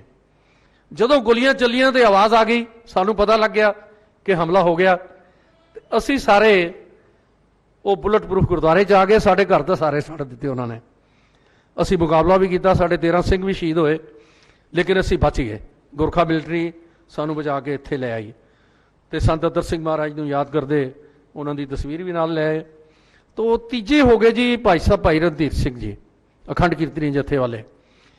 ਇਹ ਬੜੇ ਖਰਬਾਪਤੀ ਸਨ, ਅਮੀਰ ਆਦਮੀ, ਲੁਧਿਆਣੇ ਦੇ ਤਹਿਸੀਲਦਾਰ ਸਨ 1912 ਵਿੱਚ। ਤਾਂ ਇਹਨਾਂ ਨੇ ਕੀਤੀ ਬਗਾਵਤ ਤਹਿਸੀਲਦਾਰ ਹੁੰਦਿਆਂ ਅੰਗਰੇਜ਼ਾਂ ਦੇ ਖਿਲਾਫ। 18 ਸਾਲ ਦੀ ਹੋਈ ਸਜ਼ਾ, ਜੇਲ੍ਹ। 1.25 ਮਣ ਮਿਲੇ ਕਣਕ, 1.25 ਮਣ ਮਿਲੇ ਵਾਣ। ਕਣਕ ਪੀਸੋ ਆਟਾ ਬਣਾਓ, ਵਾਣ ਵੱਟੋ ਰੱਸੀਆਂ ਬਣਾਓ, ਤੇ ਇਹ ਵਾਹਿਗੁਰੂ ਵਾਹਿਗੁਰੂ ਕਰੀ ਜਾਣ। ਉਹ ਸ਼ਾਮੀ ਕਣਕ ਵੀ ਪੀਸੀ ਜਾਏ, ਵਾਹਿਗੁਰੂ ਵਾਹਿਗੁਰੂ ਬੋਲੀ ਜਾਣ, ਤੇ ਵਾਣ ਵੀ ਵਟਿਆ ਜਾਏ। ਇਹ 18 ਸਾਲ ਜੀ ਇਹ ਕਲਾ ਵਰਤਦੀ ਰਹੀ ਜੇਲ੍ਹ ਵਿੱਚ। ਇਹ ਸਿਮਰਨ ਕਰੀ ਜਾਣ ਤੇ ਸਾਰਾ ਕੁਝ ਬਖਸ਼ਿਸ਼ ਹੋ ਗਈ, ਦਰਸ਼ਨ ਹੋ ਗਏ ਸਤਿਗੁਰੂ ਜੀ ਦੇ। ਚਲੇ ਗਏ ਹਜ਼ੂਰ ਸਾਹਿਬ ਰਿਹਾ ਹੋ ਕੇ, ਤੇ ਅਰਦਾਸ ਕਰ ਦਿੱਤੀ, ਗੁਰੂ ਗੋਬਿੰਦ ਸਿੰਘ ਮਹਾਰਾਜ ਤੁਹਾਨੂੰ ਮਿਲਣ ਆਏ ਆ, ਮਿਲੋ।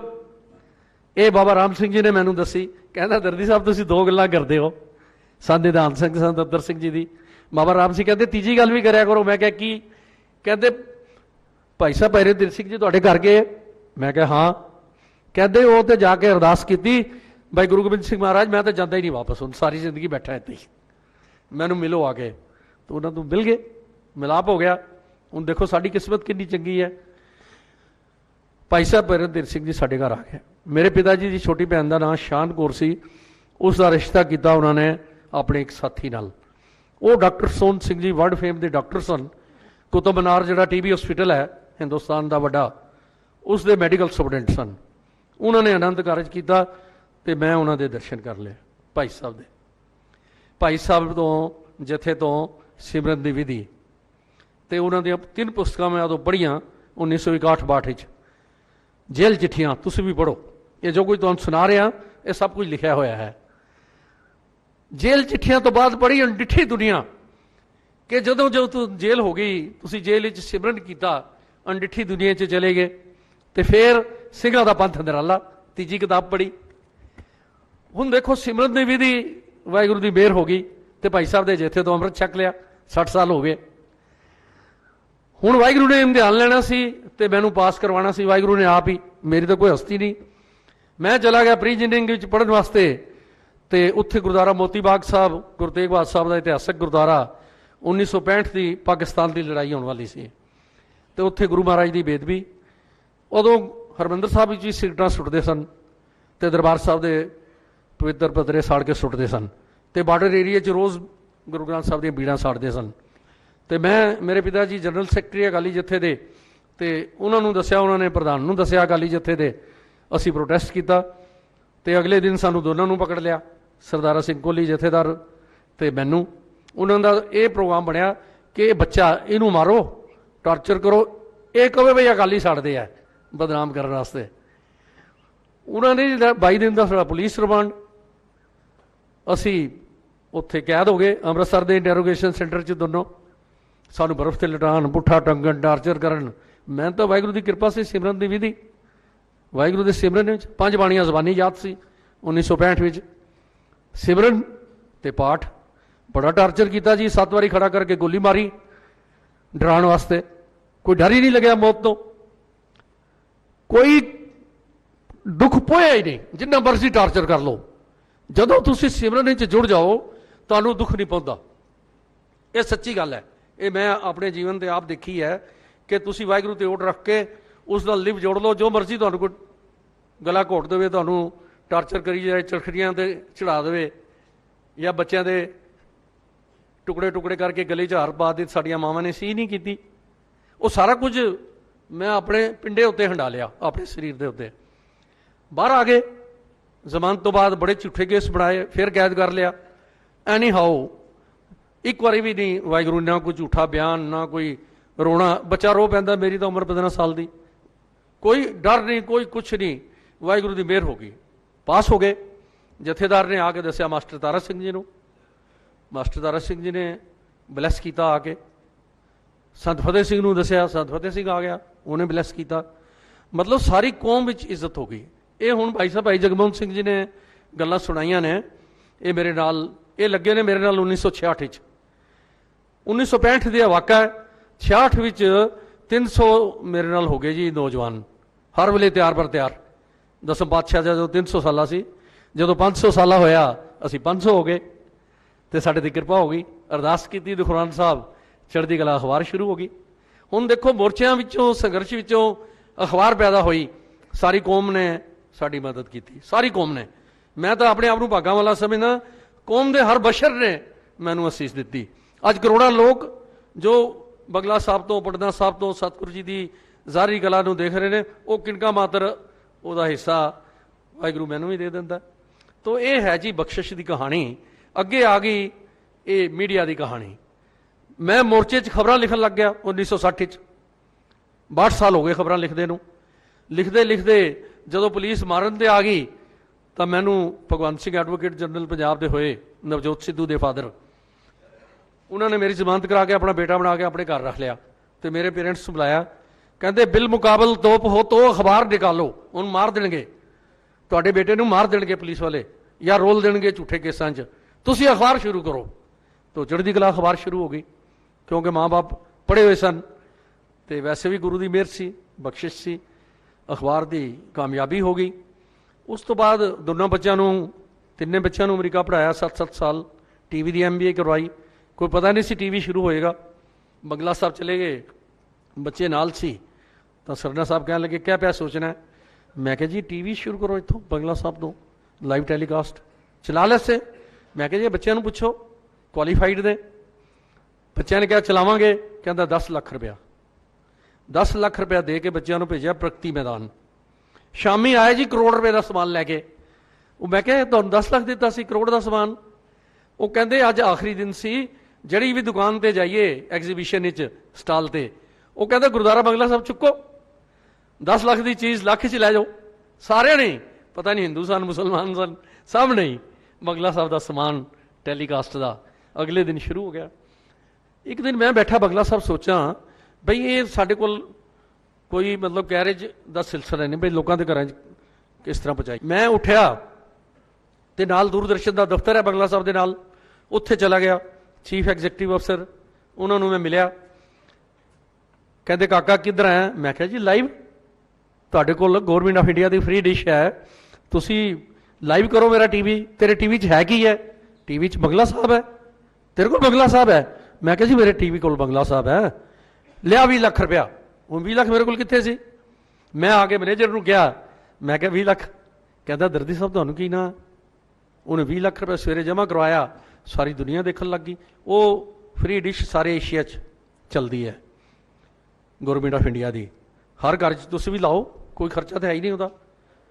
ਤੁਸੀਂ ਦਿੰਦੇ ਹੋ ਟਾਟਾ ਸਕਾਈ ਤੇ 500 ਰੁਪਏ ਮਹੀਨਾ, ਜਾਂ ਡਿਸ਼ ਟੀਵੀ ਤੇ 400 ਰੁਪਏ ਮਹੀਨਾ, ਉਹ ਦੇਣ ਦੀ ਲੋੜ ਹੀ ਨਹੀਂ। ਫ੍ਰੀ ਡਿਸ਼ ਲਗਾਓ ਤੇ ਚੜ੍ਹਦੀ ਕਲਾ ਟਾਈਮ ਟੀਵੀ ਦੇਖੋ।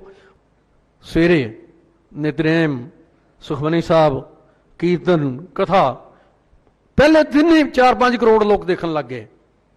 ਇਹ ਹੈ ਬਖਸ਼ਿਸ਼ ਦੀ ਕਹਾਣੀ। ਹੁਣ ਦੇਖੋ, ਮੈਂ ਤੇ ਜੇਲਾਂ ਜਾਂਦਾ ਰਿਹਾ, ਮਾਰ ਖਾਂਦਾ ਰਿਹਾ, ਮੇਰੀ ਕੋਈ ਹਸਤੀ ਨਹੀਂ। ਇੱਕ ਦਿਨ 1900 ਪਹਿਲਾਂ ਤਾਂ 1986 ਦੀ ਗੱਲ ਤੁਹਾਨੂੰ ਦੱਸਦਾ। ਰਾਮਨਾਥ ਗੋਇਨਕਾ ਇੰਡੀਅਨ ਐਕਸਪ੍ਰੈਸ ਦੇ ਮਾਲਕ ਦਾ ਮੈਨੂੰ ਫੋਨ ਆਇਆ ਕਿ ਤੁਸੀਂ ਫਲਾਣੇ ਦਿਨ ਇੰਡੀਅਨ ਐਕਸਪ੍ਰੈਸ ਟਾਵਰ ਜਿਹੜੀ ਸਮੁੰਦਰ ਦੇ ਵਿੱਚ ਹੈ ਬੰਬੇ, ਉੱਥੇ ਆਓ। ਮੈਂ ਚਲਾ ਗਿਆ। ਉੱਥੇ ਟਾਈਮਜ਼ ਆਫ ਇੰਡੀਆ ਦੇ ਮਾਲਕ ਬੈਠੇ, ਗੋਇਨਕਾ ਜੀ ਆਪ ਬੈਠੇ, ਜਨਮ ਭੂਮੀ ਦੇ ਮਾਲਕ ਬੈਠੇ, ਬੰਬੇ ਸਮਾਚਾਰ ਦੇ ਮਾਲਕ ਬੈਠੇ, ਬੜੇ ਖਬਰਾਂ ਦੇ ਮਾਲਕ ਬੈਠੇ। ਮੈਨੂੰ ਕਹਿੰਦੇ ਸਿੱਖਾਂ ਦਾ ਕਤਲੇਆਮ ਹੋਇਆ ਤੇ ਸਿੱਖਾਂ ਨੂੰ ਗਦਾਰ ਦੇਸ਼ ਦਾ ਤੇ ਇਹ ਕਹਿ ਕੇ ਬਦਨਾਮ ਕੀਤਾ ਜਾ ਰਿਹਾ ਕਿ ਸਿੱਖ ਵੱਖਵਾਦੀ ਨੇ, ਅੱਤਵਾਦੀ ਨੇ, ਤੇ ਇਹ ਤਾਂ ਗੱਲ ਗਲਤ ਹੈ। ਟਾਈਮਜ਼ ਆਫ ਇੰਡੀਆ ਦੇ ਮਾਲਕ ਉਹ ਕਹਿੰਦੇ ਮੈਂ ਤਾਂ ਗੁਰੂ ਗ੍ਰੰਥ ਸਾਹਿਬ ਦਾ ਪ੍ਰਕਾਸ਼ ਕਰਦਾ ਘਰ, ਸਿੱਖਾਂ 'ਚ ਤੇ ਕੋਈ ਐਸੀ ਗੱਲ ਹੈ ਨਹੀਂ, ਲੇਕਿਨ ਸਾਰਾ ਮੀਡੀਆ, ਰੇਡੀਓ, ਟੀਵੀ, ਅਖਬਾਰਾਂ ਸਭ ਸਿੱਖਾਂ ਨੂੰ ਬਦਨਾਮ ਕਰ ਰਹੇ। ਤੇ ਸਾਡੀ ਸੁਸਾਇਟੀ ਜਿਹੜੀ ਦੁਨੀਆ ਦੀ ਸਭ ਤੋਂ ਵੱਡੀ ਸੁਸਾਇਟੀ ਪ੍ਰਿੰਟ ਮੀਡੀਆ ਦੀ, ਉਹਦੇ 'ਚ ਕਦੇ ਕੋਈ ਸਿੱਖ ਮੈਂਬਰ ਹੀ ਨਹੀਂ ਬਣਿਆ। 1986 ਤੱਕ ਦੀ ਹਿਸਟਰੀ ਤੁਸੀਂ 100 ਸਾਲ ਦੀ ਦੇਖ ਲਓ, ਕਦੇ ਕੋਈ ਸਿੱਖ ਹੀ ਨਹੀਂ ਬਣਿਆ। ਤੇ ਮੈਨੂੰ ਕਹਿੰਦੇ ਤੈਨੂੰ ਅਸੀਂ ਡਾਇਰੈਕਟਰ ਬਣਾ ਰਹੇ ਹਾਂ, ਤੈਨੂੰ ਅਸੀਂ ਐਗਜ਼ੀਕਿਊਟਿਵ ਕਮੇਟੀ ਦਾ ਮੈਂਬਰ ਬਣਾ ਰਹੇ ਹਾਂ। ਉਹ ਮੈਂ ਕਿਹਾ ਜੀ ਮੇਰੀ ਤੇ ਅਖਬਾਰ ਹੀ ਬੜੀ ਛੋਟੀ ਹੈ। ਉਹ ਕਹਿੰਦੇ ਸਾਨੂੰ ਛੋਟਾ ਹੀ ਬੰਦਾ ਚਾਹੀਦਾ, ਅਸੀਂ ਪਤਾ ਕਰ ਲਿਆ, ਸਾਨੂੰ ਤਾਂ ਸਿੱਖ ਚਾਹੀਦਾ ਤੇ ਤੂੰ ਸਿੱਖ ਹੈ। ਮੈਂ ਕਿਹਾ ਜੀ ਹੋਰ ਵੀ ਸਿੱਖ ਹੈਗੇ।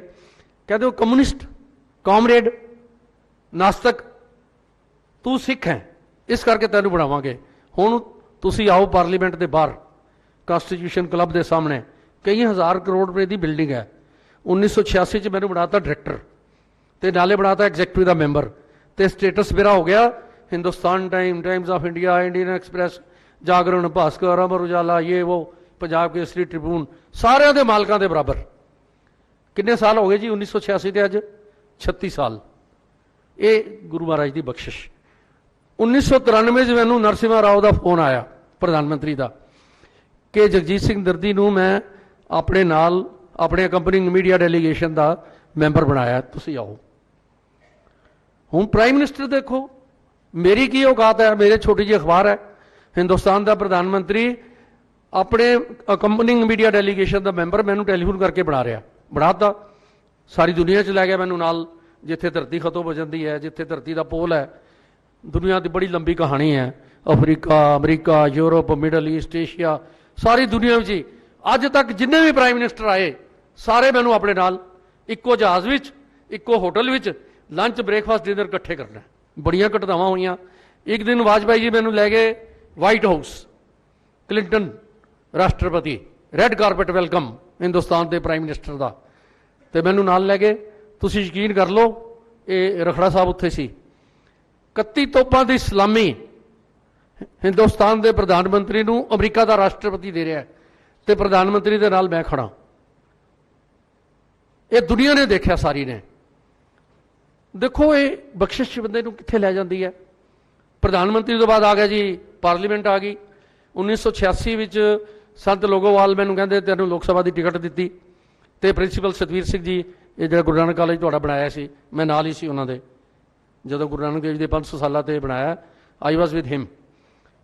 ਇਹ ਕਹਿੰਦੇ ਤੂੰ ਟਿਕਟ ਲੈ ਰਿਹਾ, ਅਖਬਾਰਾਂ 'ਚ ਛਪ ਗਿਆ। ਮੈਂ ਕਿਹਾ ਜੀ ਆਪੇ ਦੇ ਰਹੇ ਨੇ। ਕਹਿੰਦੇ ਨਹੀਂ ਲੈਣੀ, ਤੇਰਾ ਦਰਜਾ ਚੀਫ ਐਡੀਟਰ ਅਖਬਾਰ ਦਾ, ਤੂੰ 5 ਸਾਲ ਬਾਅਦ ਮਿੱਟੀ 'ਚ ਮਿਲ ਜਾਏਗਾ। ਇਹ ਚੜ੍ਹਦੀ ਕਲਾ ਦਾ ਝੰਡਾ ਸਾਰੀ ਉਮਰ ਝੁਲਣਾ, ਤੂੰ ਇਲੈਕਸ਼ਨ ਨਹੀਂ ਲੜਦੀ। ਮੈਂ ਇਲੈਕਸ਼ਨ ਨਹੀਂ ਲੜਿਆ।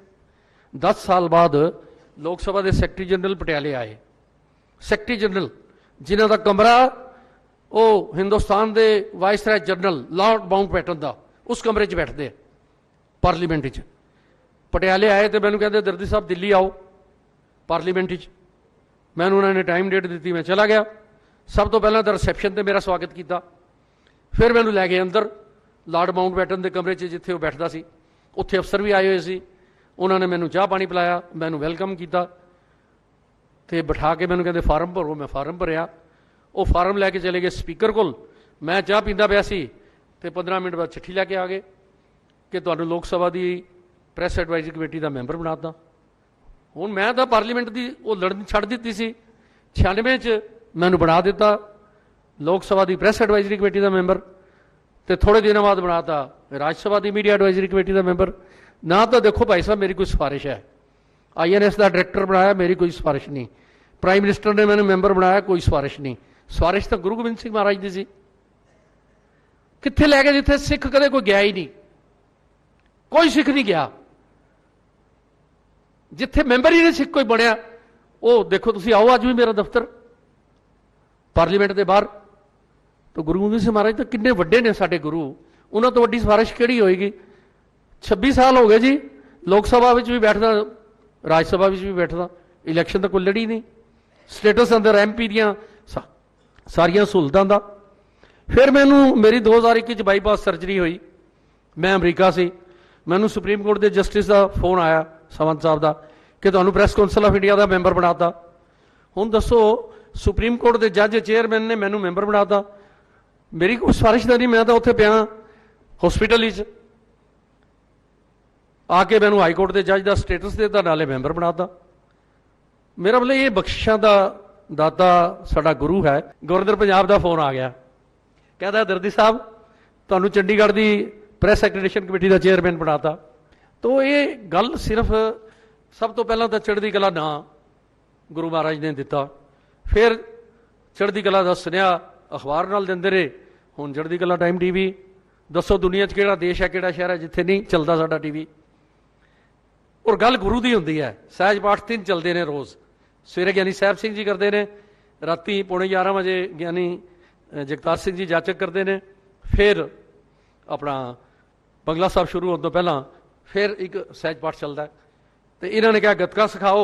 ਉਹ ਗੱਤਕਾ ਤਾਂ ਮੈਂ 15 ਸਾਲ ਹੋ ਗਿਆ, ਤੁਸੀਂ ਰੋਜ਼ ਦੇਖੋ TV ਤੇ ਅੱਧਾ ਘੰਟਾ ਗੱਤਕਾ ਵੀ ਚੱਲਦਾ, ਨਾਲ ਚੰਡੀ ਦੀ ਵਾਰ ਵੀ ਚੱਲਦੀ ਹੈ। ਹਰ ਰੋਜ਼ ਬੰਗਲਾ ਸਾਹਿਬ ਤੋਂ ਪਹਿਲਾਂ ਪੂਰੀ ਚੰਡੀ ਦੀ ਵਾਰ ਨਾਲ ਗੱਤਕਾ।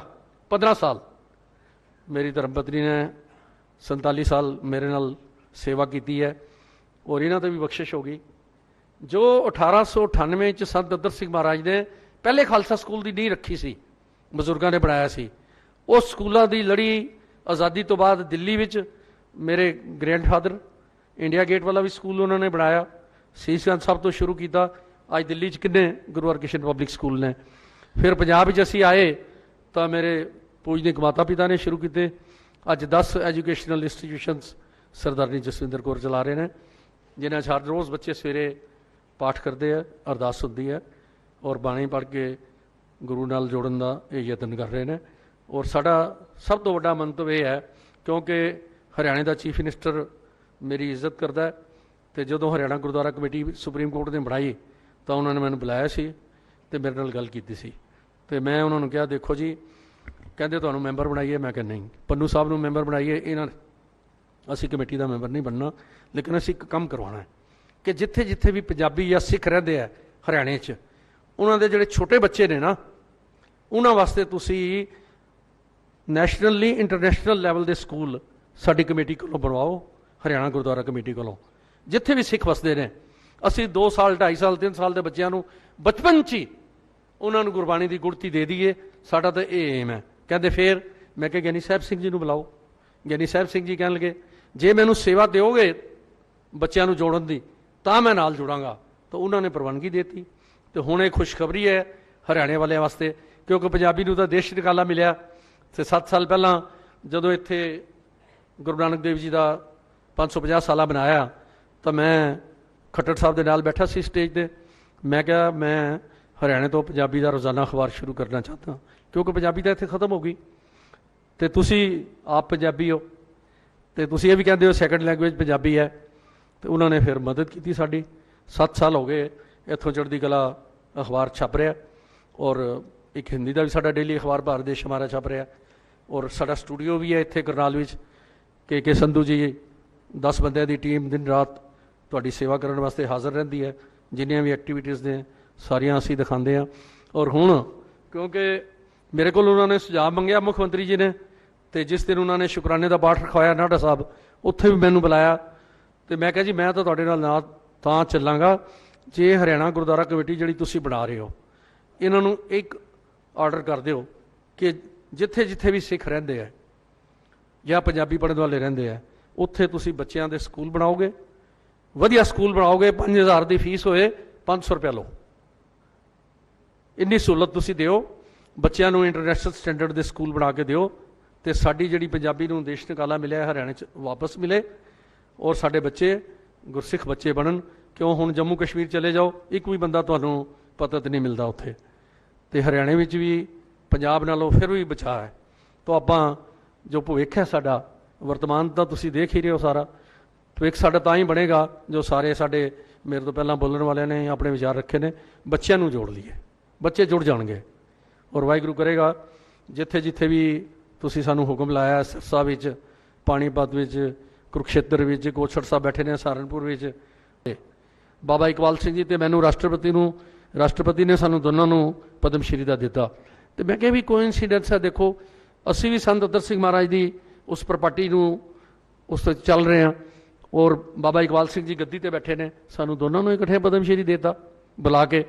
ਔਰ ਮਜ਼ੇ ਦੀ ਗੱਲ ਇਹ ਹੈ ਕਿ ਜਦੋਂ ਰਾਸ਼ਟਰਪਤੀ ਨੇ ਬੈਜ ਲਾਇਆ ਨਾ ਇੱਥੇ ਪਦਮ ਸ਼੍ਰੀ ਦਾ, ਤੇ ਗੁਰੂ ਗੋਬਿੰਦ ਸਿੰਘ ਮਹਾਰਾਜ ਦੀ ਉਸਤਤ ਕੀਤੀ ਕਿ ਪਟਨਾ ਸਾਹਿਬ ਮੈਂ ਅਰਦਾਸ ਕਰਕੇ ਆਇਆ ਸੀ ਤਾਂ ਰਾਸ਼ਟਰਪਤੀ ਬਣਿਆ। ਤੇ ਬਾਅਦ ਵਿੱਚ ਮੋਦੀ ਸਾਹਿਬ ਆ ਗਏ। ਮੋਦੀ ਸਾਹਿਬ ਮੇਰੀ ਸਰਦਾਰਨੀ ਨਾਲ, ਅੰਮ੍ਰਿਤਪਾਲ ਸਿੰਘ ਨਾਲ ਤੇ ਸਾਡੇ ਨਾਲ ਗੱਲ ਕਰਨ ਲੱਗੇ, ਮੇਰੀ ਬੇਟੀ ਵੀ ਸੀ। ਕਹਿੰਦੇ ਦਰਦੀ ਸਾਹਿਬ ਮੈਂ ਅਖਬਾਰ ਦੀ ਗੱਲ ਕਰ, नो चढ़ती कला टाइम टीवी, चढ़ती कला नहीं, चढ़ती कला टाइम टीवी हम देखते हैं। गुरु गोबिंद सिंह जी, बगला साहब, हेमकुट साहब किन्नियां गल्लां दस गए जिहड़े मैनूं नहीं पता। हिंदुस्तान का प्रधानमंत्री असें कदे उहनूं मिले ही नहीं। बस एक अरदास करो, असीं हमेशा हमेशा गुरु नानक पातशाह दे दरगाह की सेवा करते रहिए ते तुहाडी असीस मिलती रहे। कामयाबियां तो अपने आप ही तुहाडे पैर चुम्मणगीਆਂ। सारे इस महान यज्ञ विच योगदान पाओ तो मैनू भी, पन्नू साहब नूं भी, तो जिहड़े साडे नाल जुड़े हुए जिन्हां दे दर्शन कीते ने, सारिआं नूं असीस दिओ कि वाहिगुरू सानूं इस मिशन विच कामयाबी देवे ते खालसा पंथ दोबारा चढ़दी कला जाए। वाहिगुरू जी का खालसा, वाहिगुरू जी की फतेह। मैं सब तो पहला सत्कार लैन वास्ते मंच ते बुलाना चाहांगा डॉक्टर मेजर सिंह जी, साबका प्रिंसीपल गुरु नानक खालसा कॉलेज करनाल। ते मेरी वीर बेनती है वीर जी आहूजा साहब नूं ते वीर गुरतेज सिंह खालसा जी नूं, क्योंकि अज दे प्रोग्राम दे वो मुख संयोजक साडे नाल हन। डॉक्टर मेजर सिंह जी का सत्कार किया जा रहा जी। सरदार अमरीक सिंह जी खालसा इस्माइलाबाद तो वह भी आ जान। इस तो बाद असी बहुत ही सत्कार सहित सन्मान करना चाहुंदे हां जिहड़ी बाबा जुझार सिंह अकैडमी ट्रस्ट जिहड़ा है IAS की ट्रेनिंग वास्ते बनिया है। तरनपाल सिंह जी पंचकुला तो आ जान। श्रोमणी गतका फैडरेशन ऑफ इंडिया के वो कैशियर हैं, वो मंच ते आउण। यमुनानगर तो सरदार धनवंत सिंह जी, कुरुक्षेत्र की टीम को मैं बुलाना चाहांगा। सरदार धनवंत सिंह तो बाद सरदार दिलबाग सिंह जी आ जान। सुखमनी साहब सोसाइटी की जी पूरी टीम आई है, मैं उन्होंने भी सत्कार सहित जिहड़ा मंच से बुलाना चाहांगा। कुरुक्षेत्र तो बाद मैं बहुत ही सत्कार सहित लाडवे तो सरदार दीदार सिंह और उन्होंने जिहड़े साथी आए हैं उन्होंने मैं बुलाना चाहांगा। पानीपत तो इस तो बाद मैं बाकी जी टीम सारी परविंदर सिंह जी, भुपिंदर सिंह वीर जी ते उन्होंने जिन्ने भी साथी आए हैं मैं सारिਆਂ ਨੂੰ इकट्ठे ही मंच से बुलाना चाहांगा, सद्दा देना चाहांगा। इस व्यवस्था में साडा सहयोग कर रहे हैं। बहुत धन्यवाद छतवाल साहब तुहाडा भी। बोले सो निहाल। मैं इस तो बाद बेनती करांगा भोला जी नूं वो आउण अपना सत्कार लैन। इस तो बाद मैं बेनती करांगा दर्दी साहब नूं कि वो एक सत्कार जिहड़ा है डॉक्टर गुरबचन सिंह जी नूं देन। भाई जगमोहन सिंह जी, अमृतपाल सिंह जी। मैं इस तो बाद बेनती करना चाहांगा सरदार दलजीत सिंह जी कोचर जिहड़े सीनियर वाइस प्रेजिडेंट हैं। सरदार सुरिंदर सिंह चड्ढा जी नूं बेनती है कि वो भी आउण। इन्हां दा बड़ा वड्डा उपराला जी, हर साल 6000 बच्चों को गुरमत के नाल पेपरां दे राहीं जोड़ते हैं। सलूजा साहब भी इस तो बाद आ जान। सरदार गुरमुख सिंह रूपाना जी वो भी पटियाला तो आए हैं, उन्होंने बेनती है कि वो भी आके सत्कार लैन। ये साडे सैकटरी जनरल ने जी सलूजा साहब और जसप्रीत सिंह जी इकट्ठी आ जाओ जी, सारे नाल ही आ जाओ। अमरजीत सिंह, जसप्रीत सिंह इकट्ठी आ जान। मैं खास जिक्र करना चाहांगा इस जिस जगह ते असी प्रोग्राम कर रहे हैं ये मालक सुनील बिंदल जी का। दर्दी साहब ये स्वीकार कर लेना जी, तुसी श्रोमणी गतका फैडरेशन ऑफ इंडिया के सरप्रस्त रहोगे अगों तो। उन्होंने अज तुहानूं एज सरप्रस्त जिहड़ा है ये सत्कार जिहड़ा उन्होंने अज किया है। आओ जकारे की गूंज नाल इस सरप्रस्ती की भी प्रवानगी लीए जी। बोले सो निहाल। पन्नू जी अपना सन्मान लैन। बोले